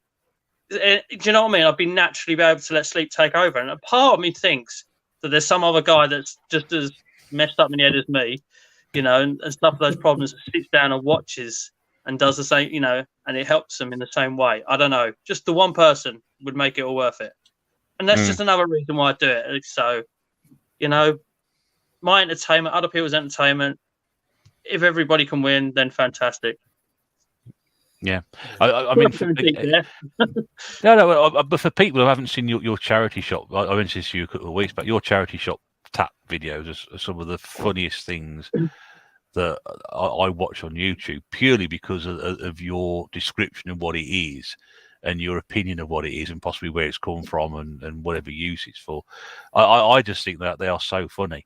And it's about having that variety of content on your channel sometimes as well, because most people watching this will know you for what you do with your gamer score and your pickups and things, but they might not watch those videos. And I urge people, if you haven't seen Rob's charity shop tap gold videos, to go and watch them because they are hilarious, absolutely hilarious. They really are. Well, thank you for the kind words. Like I said, do you know what? It just gives me, again, like I said, I've got an overactive mind, so it gives me a positive thing to do with it in a way, and do a positive thing out of what can consider be a negative thing at times. So, like I said, I think of all angles and all sorts of random shit comes into my head, and sometimes people find it funny, and so I just say it. Like, the good thing about the charity shop stuff though is I can actually sit down and look at it for a little bit. Obviously, with blind bags and trading cards, you open it and then you have, whatever's in my mind comes out. But with the charity shop stuff, I can sit down and think about it. And sometimes I'll leave the items out, the 5 items, and it's normally about 5 or 6 items, and then what we call the bag of crap. But I'll leave them out, sort of where I can see them. And when something pops into my head, and I'm thinking, oh, that sounds quite stupid and potentially funny, I'll say that, and then obviously I'll leave them there for about a week, and then I'll record it and put it out. Just gonna get a drink. Wait a minute. Okay, no worries. I'd like that. Was it from AliExpress where you bought all those Toy Story things? Toy Story stuff, yeah. I legit have had that stuff hanging around for over a year. I bought it ages ago, and I was like, I've got to do this. But again, that's like, you can't work with that in advance. It's literally opening it and going, and then having a look at it. So yeah.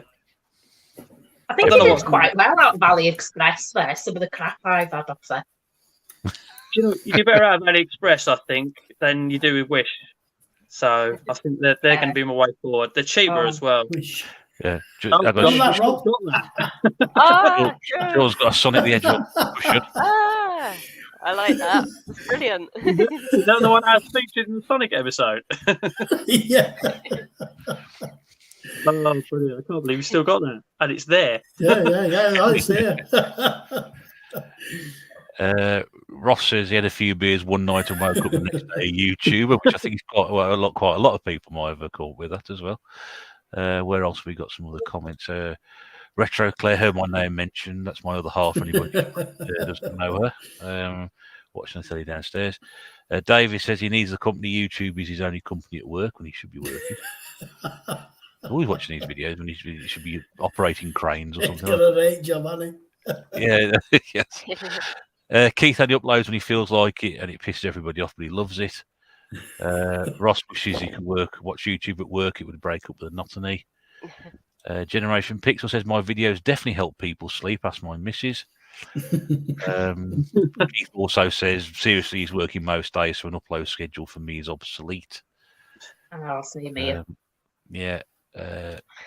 Ross only watches his videos back when he wants to have a wank, which is really interesting. Comment of the year right there. There we go. You can regret typing that at some point. I'm pretty sure. I did see John come in as well. Retro Kick. Sorry, John, I missed your comment earlier. That's one of the reasons I didn't highlight it. But yeah, I hope you're well, mate. Nice to see you here as well. Right, so final question, really, I wanted to ask our guest this evening, and then if we've got some time left, we'll talk about some other stuff as well. How do you find being a female gamer within the confines of what traditionally is a male hobby? I know you mentioned when you were at school, Rach. I mean, did any of your sort of friends find it quite strange that you were into computer games and things like that, or was it just, or am I just asking? It doesn't exist. To be honest, I don't know that there were many people with a computer, so I think it was more of a novelty, like, oh, you know what I mean? But I suppose by the time I was like 10 years old, everybody was sort of going on to the Sega and Nintendo. I was still on the Amstrad. I was like, no, got no interest. And I would never have got a console. You know, there were 3 of us kids. My brother and sister wouldn't have been interested in a console. But yeah, to be honest, nowadays I see quite a lot of like female gamers, but more so, I suppose, with modern gaming.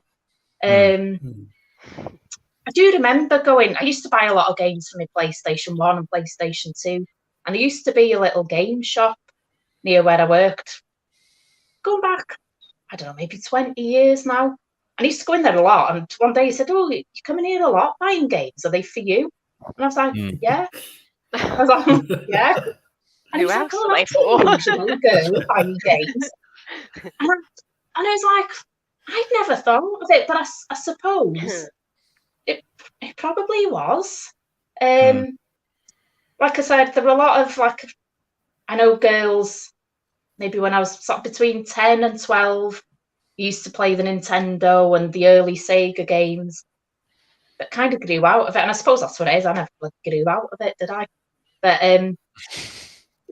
to be honest, I've never had any negative thing, you know. I wouldn't say you had any sort of negative response to it, but I was just wondering, you know, is it, you know, when you were growing up and your friends and you obviously got interests of their own and whatever, and you know, were you the only girl, you know, who was playing, you know, computer games at the time? I probably was. I was quite, you know, what's the word, like antisocial anyway, so I didn't really like going out and like my friends and that, they loved coming to mine to play on the computer. So I suppose it wasn't so much as odd. It's like they loved coming over because they didn't have a computer. So I was like, oh, this is bloody great, this. Do you know what I mean? Yeah. But like I said, I didn't know anyone else with a computer really. So I never really spoke about it. I suppose they didn't really know how much into gaming I was. But looking back, I suppose it was a bit odd, the amount of time I used to spend gaming, especially as a girl. Same question to you, Joe. Was it any different for you when you were growing up? Were you the only girl you knew were playing games, or was it there were other friends of I yours don't know or any people you girls knew? that play games now, so Oh, really? Oh, okay. yeah, I don't have any friends that I do know. Like they don't play any, and they do find it a bit like, okay, you're playing games, But I think it's like seen as a little bit more cooler now to be a female gamer, isn't it? But Yeah. Yeah. back then, yeah, it was many people were just like, why are you buying all this retro, like old junk? Because it was seen as junk back then. Like I was literally given loads of it for free. I mean, it was piling up back when I was a teenager. Like I said, I was a bit of a, because I was wanting to fix them up and complete them, and and I also wanted my own collection. I was just getting anything I saw. I was just like, yep, we'll have that. And yeah. Well, I just wanted to try everything out, because after the Mega Drive and playing my auntie's PlayStation, because we did actually play at my auntie's PlayStation a lot as well, kept going around for that. I was just like, wow, there's so much more out there. I wanna try it all, So yeah. But yeah, I don't think. Yeah, I think it's much cooler now, isn't it, to be a girl gamer? I guess, yeah.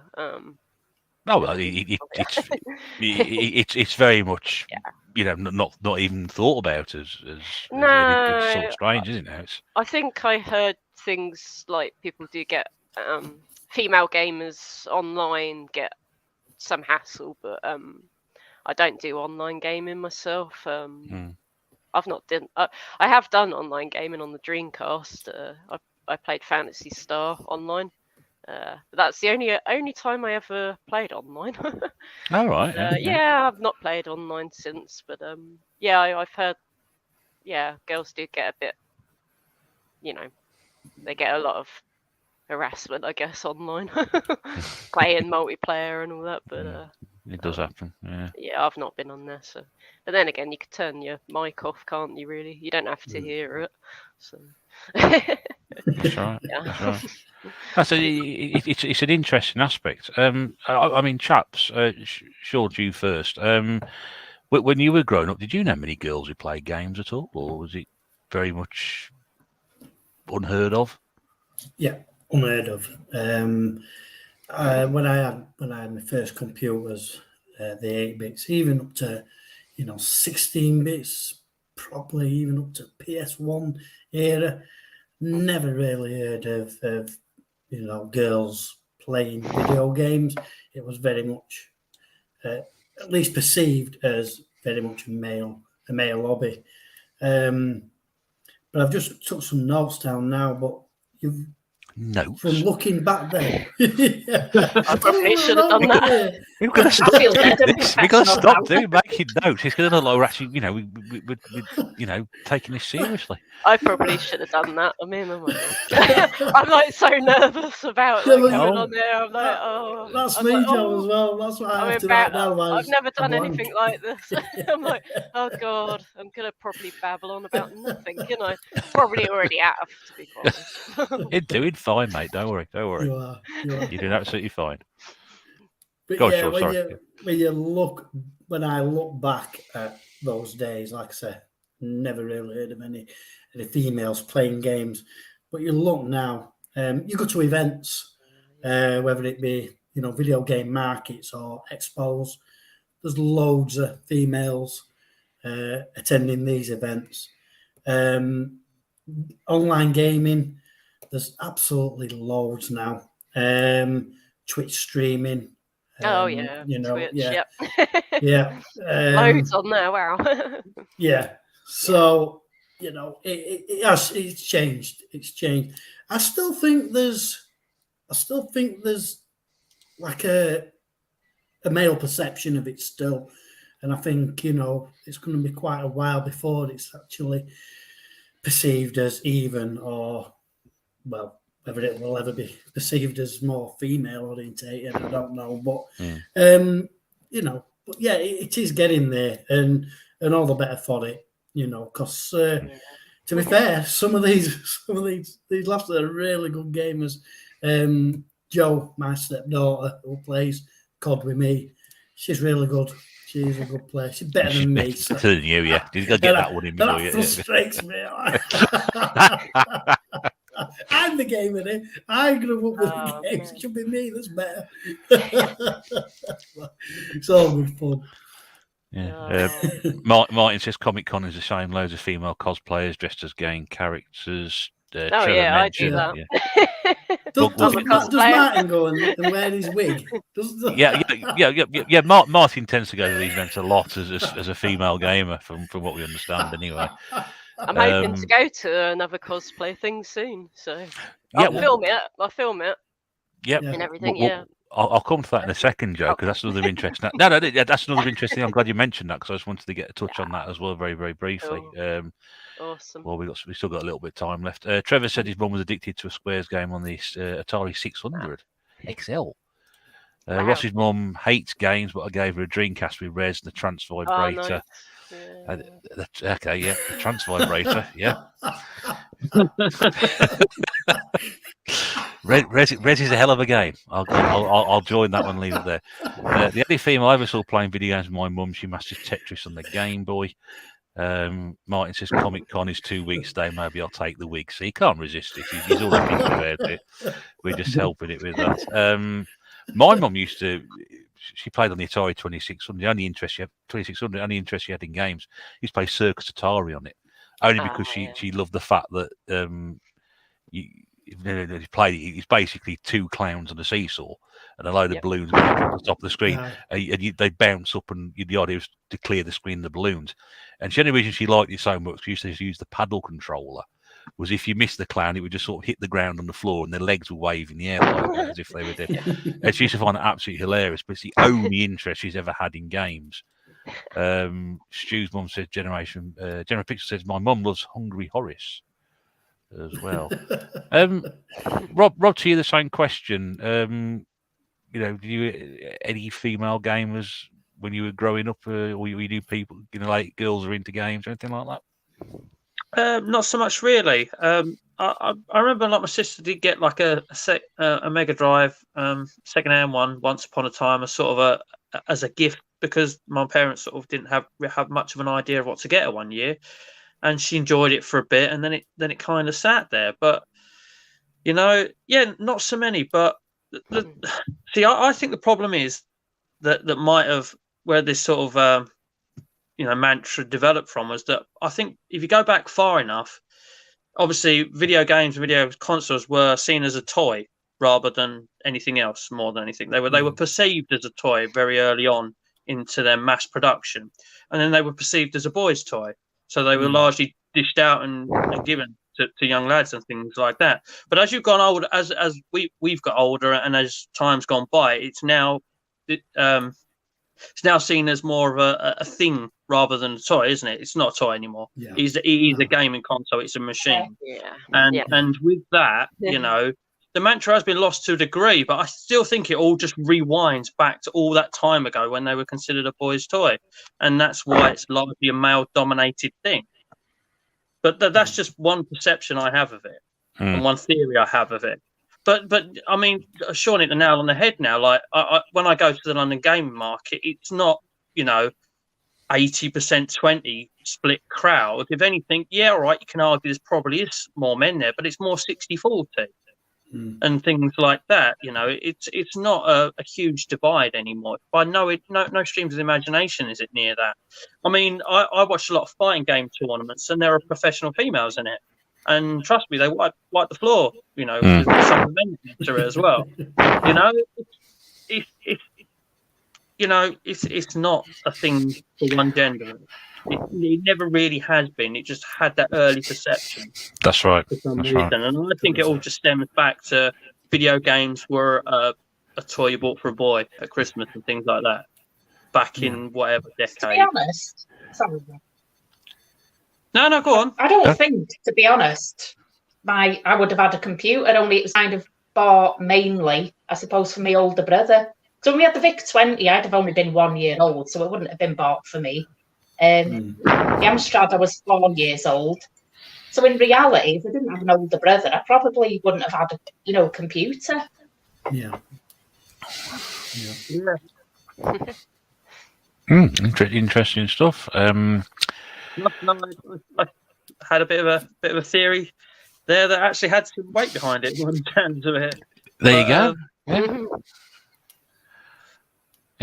Ross mentions his girlfriend is big into games. So he's hit the Pac-Man Trophy in Dead by Daylight, which is some seriously impressive feat. Keith says his mum playing Tomb Raider was one of the funniest things ever. Yay, Tomb Raider! Swearing because Love she couldn't Tomb get Raider. Lara to vault up a ledge on the first level. I can imagine Rach being exactly the same on that as well. You don't want to see my videos, then I will do soon. I'm going to go through the Tomb Raiders, the old ones. And I can go through them quickly, by the way. I make it look easy. Martin says Manda's a big gamer and beat me at World Cup Italia 90. I cried. Oh dear. We did ask Manda to come on tonight, but it's a little bit. She's only just started doing YouTube a little bit too soon. But hopefully, at some point when she's ready to come on. Does that mean mine did a Paul Gascoigne playing Italia 90? Yeah.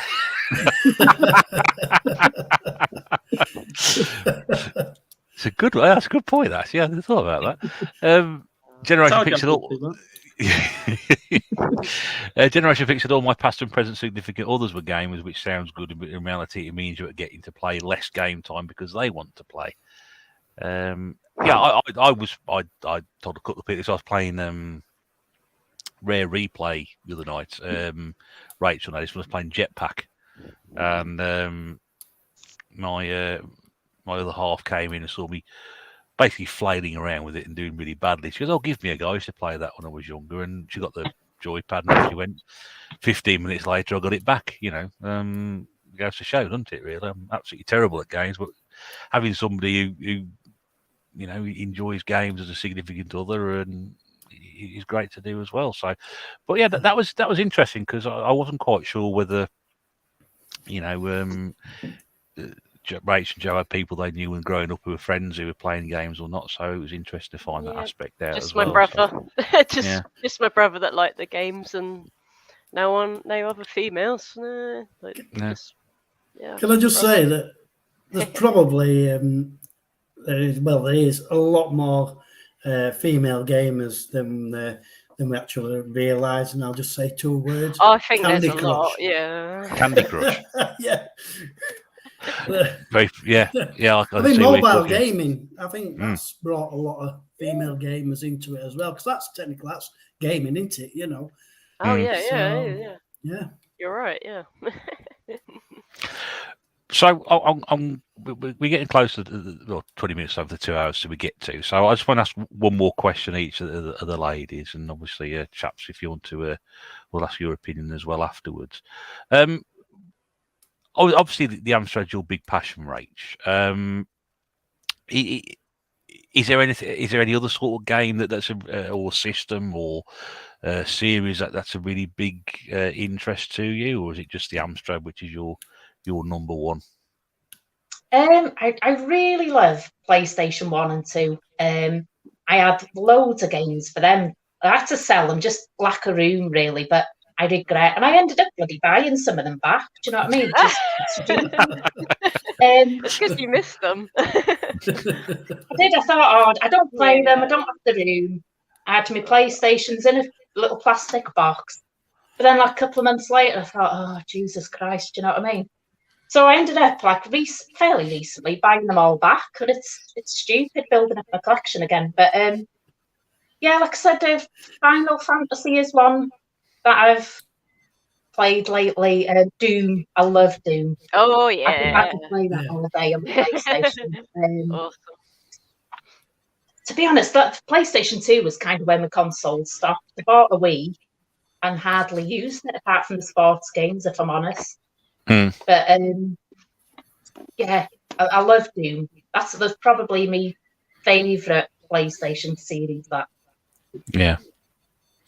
Why was that? Was it just because it was so different at the time, or was it just?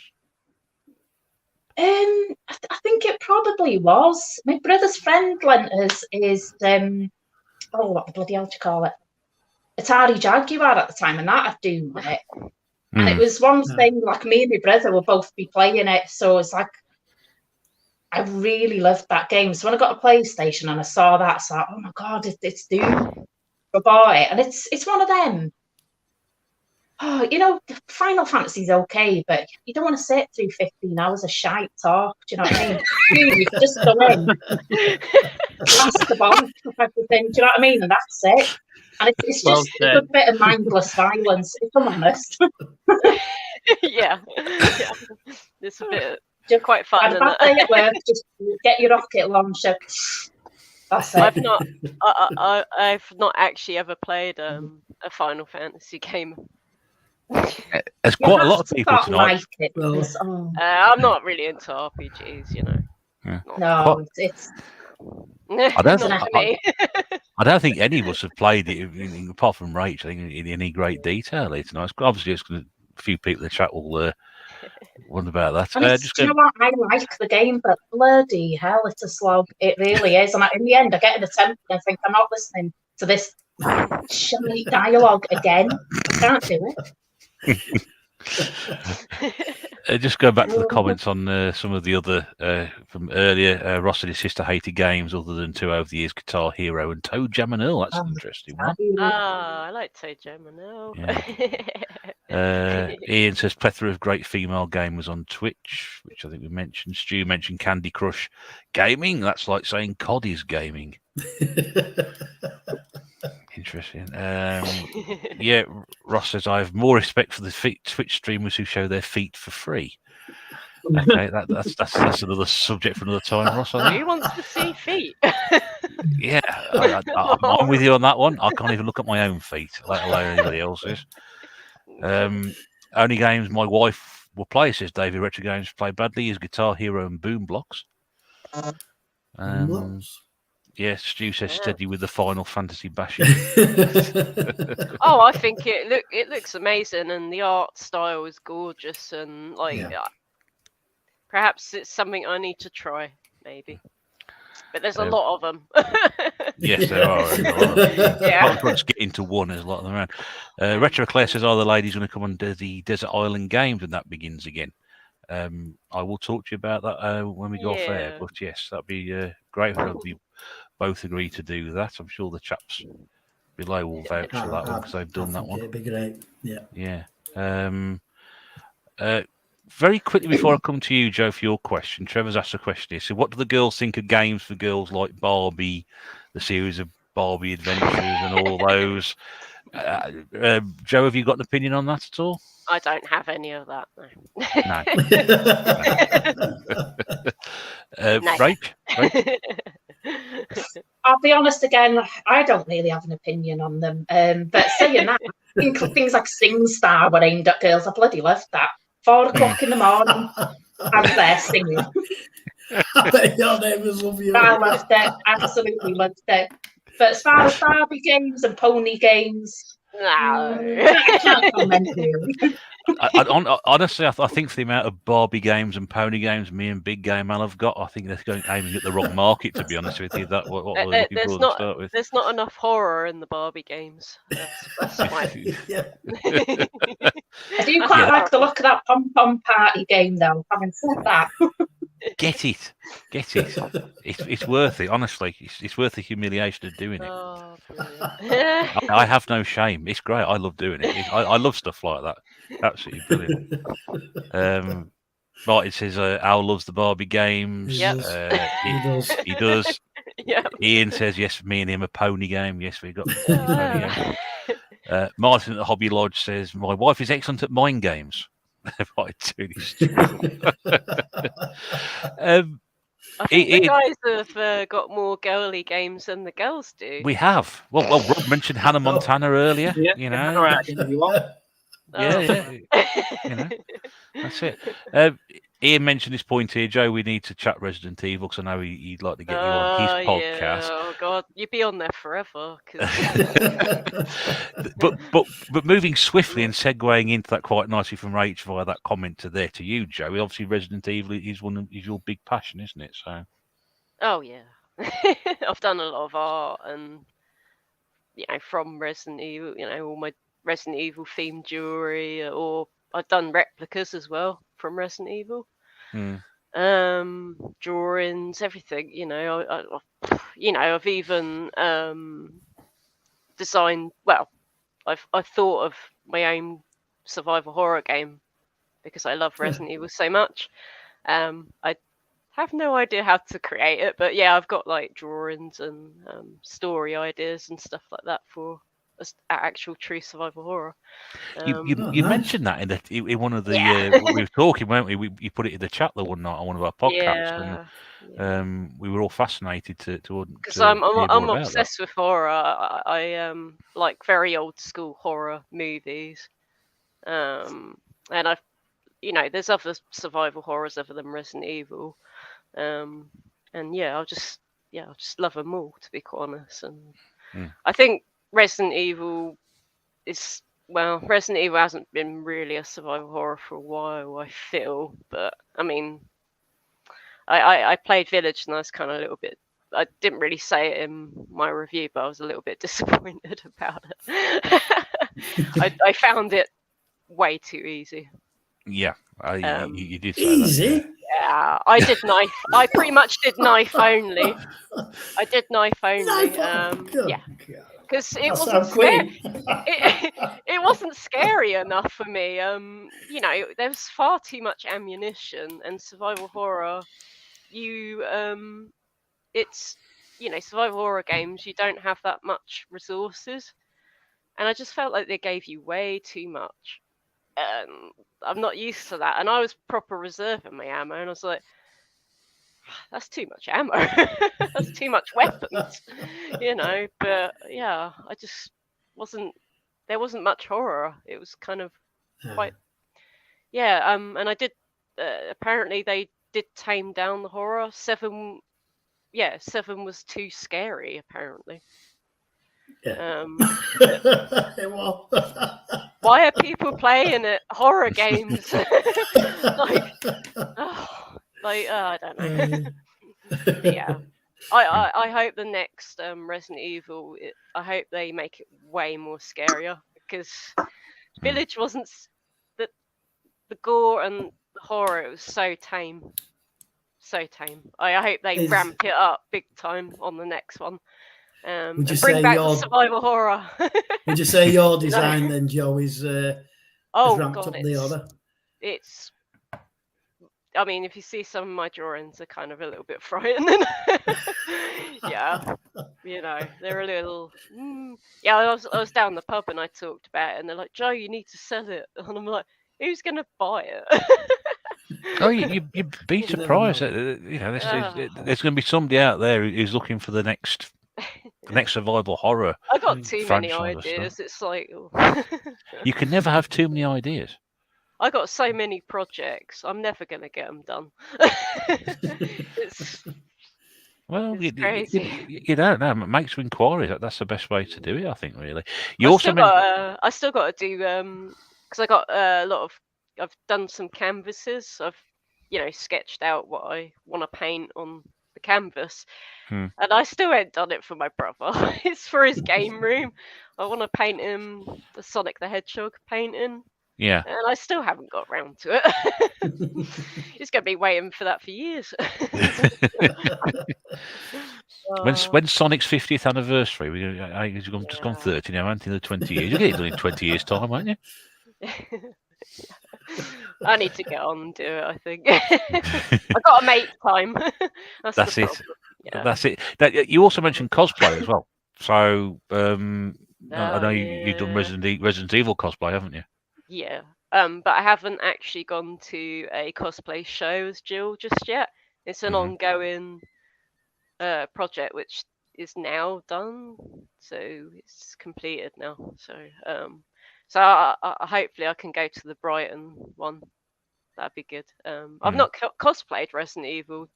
That would be the first. Jill's my favourite character. But I would love to do other Resident Evil cosplays. Definitely, I would love to do Claire. And many, many more. You know, Alexia Ashford would be a good one because I actually done her choker from Code Veronica. So yeah, that'd be amazing. But yeah, I've cosplay as Laura Croft, Tomb Raider, and Blood Rain, and many, many more. Yeah, so I've got so many ideas. Yeah, I want to do BioShock characters as well. Oh, right, yeah. Yeah, because I love BioShock. I'm a huge fan of the BioShock games. They're amazing. Like I was so addicted to them. Like I didn't realise what the time was. My partner works in a pub, and he got back about 1, and he's like, "Joe, you do realise what time it is?" And I'm like, "Oh, I got work tomorrow." You know, I didn't realise. Yeah, there's some games that really, I can't get off. Oh, yeah, brilliant. Yeah, but yeah, I hope to do some more. Very creative. Very creative. Well, yeah, I know you make your own jewellery and stuff like that. So I mean, I'm going to do some videos at some because I want to do obviously retro, but I also want to do. Well, I've got some figurine videos, but I would love to do a bit more cosplay stuff on there and some crafty stuff for your gaming rooms and things. I hope to do that as well. We look forward to seeing those. We do. We like to see those, and definitely shove them up on your channel because there is, people do like decorating their games if they got space with art and things like that, don't they? So you're in the right area. Resident Evil stuff's kind of expensive, so if you can sort of craft it, some things yourself is kind of looks cool amongst your figures, your Resident Evil figures, Yeah. A couple of people about survival horror. Living in Southend is a real life survival horror game. Apparently, Witness is exactly the same as well. And Resident Evil was based on a night out in Castleford on a Friday night. Martin saw a Lara Croft cosplayer who had something up her top to make the old PlayStation 1 pointy boobs. Yeah. Yeah, they did the triangly, blocky Lara Croft. It was brilliant. It was brilliant. Very quickly, Rob, survival horror games. Have you? I know you. Is it Silent Hill you played a bit of, if I remember correctly? This is going to be very quick because my phone's about to overheat and die. Oh, right. But, I'm on 1% and it's flashing. I'm done. Bye. Yeah. Oh, no. Oh. He's done. Oh. Yep. Oh, dear. There is something going on there. Yeah, I think he's gone, isn't he? Yeah, there he is. Yep, he's gone. Oh, dear. Okay. We'll have to wait for another time on that one anyway. Well, that's probably a convenient time to finish then because we've hit right at the very end of the programme. But yeah, hope everybody's enjoyed that this evening. It's been interesting to get the perspective of both Rach and Joe on gaming, their interest in gaming, how they got started and what they've done. Ladies, I'd like to say thank you once again so much for agreeing to come on the tNb. Thank you for asking. Yeah, thank you. Yeah, brilliant. Yeah, Went quick, didn't it? It does, doesn't it? Time goes very, very quickly. Just before we got a couple of minutes, Rach, is there anything you've got planned for your channel in the next few weeks or so? Any more videos coming out? Just the usual shit. Amstrad games. Like I said, I am hoping to do a couple of Vic20 things. But I've been saying that. I should have said it on the last stream I was on. I'll be doing a Vic20 video. Not even started it. But yeah. Rach, I got a few more videos to watch of yours actually that I haven't watched yet. So yay, tomorrow. What about you, Joe? Joe, have you got any videos coming out next couple of weeks? Some let's take a look around shop videos around Sussex again. Yeah, I got a couple. Yeah. Though at one point actually, there's a video that will never come out because Max, it's dubious. Yeah, I know. Basically, there was one point where we didn't have any retro gaming shops in Sussex at all. So I was going to do a video. There's no retro shops in Sussex. I was going to be dramatic and all that. Yeah. I'll try. I'm not very good actor, actress. So, but yeah, they all of a sudden sort of popped up because we had a lot closed down here, especially during the COVID time, and it was really sad because there were some really good retro shops and they're gone forever, and it's Yeah. it's awful. I mean, I got that memories of Retro Hut, Southampton, you know, and that was a brilliant shop, and I only got to go down there twice, I think twice or 3 times, but yeah, I wish I went down there. Wish I found out that one sooner because it was a brilliant shop, you know. But yeah, I'm going to be continuing. I'll be showing basically every shop in Sussex individually, anywhere that sells retro, retro or modern gaming. And yeah, I've got a playlist of that. So Okay. only a few on there so far, but eventually there'll be a few more. We'll have more on that one. Brilliant. Okay. That's me. Thanks. Okay. Okay. And Shawn, what have you got coming up? Just like you got your arcade club, didn't you? Yeah, just the arcade club video to edit and upload. That's all I've got for time being. Oh yeah, I've got to watch that one. Thank you. Yeah, that will be. I love arcades. Yeah. I'll just put this on very, very quickly. There's a quick link there to Rachel's channel. Like I said, if people haven't come across her channel before, please Thank you. go across and have a look and see what. Yes, she is absolutely awesome. Subscribe. I said unique earlier, and the way Rach adds commentary to her videos is very unique. So, I can't do that. You're amazing what you do. Like, I felt like I was a bit sort of on my Code Veronica video. I think I find it hard to play a game and be entertaining. Yeah, I think I forget to talk. It's like that sometimes. So busy playing the game. Yeah. Yeah, but you make me laugh so much on your videos. It's brilliant. I love it. And also, there's a link to Joe's channel there below as well. If you obviously big interest in Resident Evil, do go across and check that out. I'm going to do way more. I need to do more Resident Evil. I look forward to that. And you got a fantastic collection as well, and to see some of the things you got in your game, plus also some of the stuff you sold as well. That'll make some people cry. I can guarantee. Yeah, it made me cry. The Game Boy, the original Game Boy, made a lot of people cry. They're like, "No, why?" Yeah, but it went to my brother.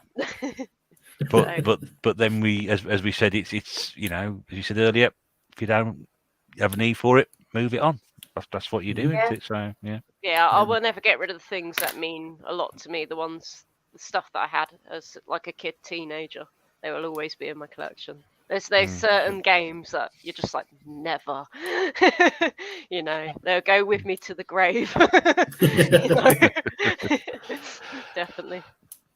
Right then. Okay. Well, we should draw a line under that. Rob's obviously had his phone's packed in, so unfortunately we can't get a comment from him. I'm sure if you pop across the Gunaldinho players, there'll be. I need to watch a few of his videos as well. Yeah, achievement I've got to pickups. catch up on everyone's.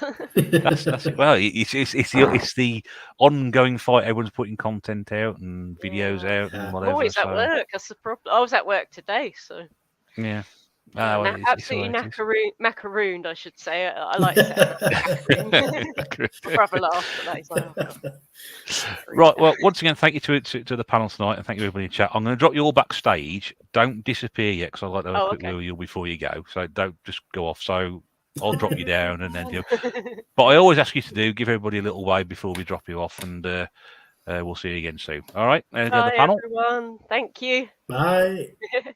Thank you. See you later. There we go, mate.